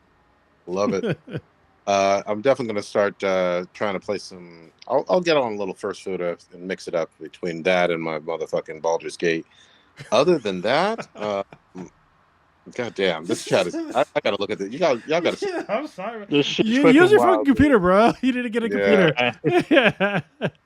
He said he won't let 40 decrease his sexual energy. Like, I'm just like, bro. Hey man, I'm on that same fucking boat. There you go. Is my on them gas station dick pills or not? He's on the Rhino. Yes. Rhino He's got his dick own pills. fucking blend. Also, I guess Warrior Fellow is younger than us by a significant margin, I think. Yeah, I he think just he talked about I think he was born he was 84. his birthday. He hit 40 2 weeks ago. 40. Yeah. 40. Well, not significantly. Okay, yeah. Good dick pills. Yeah. Anyway, he's in that sibling range. Old Ninja, take us out, goddammit. We'll be on forever. All right. You just experienced Black and the Black Times Infinity. The dankest podcast on the internet. Check us out anywhere and everywhere with BTHANBTI. That's BTHANBTI. Anywhere you listen to your podcast, just know that every Wednesday, 8:30 Pacific-ish time, we go live on YouTube and simulcast on Twitch. You can email us at btbti@gmail.com. We have a Discord server for those of you who want to, talk privately or you just have questions or whatever. There's a lot of topics on there. If you want to basically just keep it rolling, maybe we'll add some of your stuff to chat, or not to chat, to the podcast itself. Check out our official website, bithheadproductions.com/btbti. All right. We are at this pitch. Peace, Warrior Fella. I hope you get your piece of something. He gonna get a slice. Also, me too, because fuck it up on me too. I'm just saying. Oh my goodness. Let it go.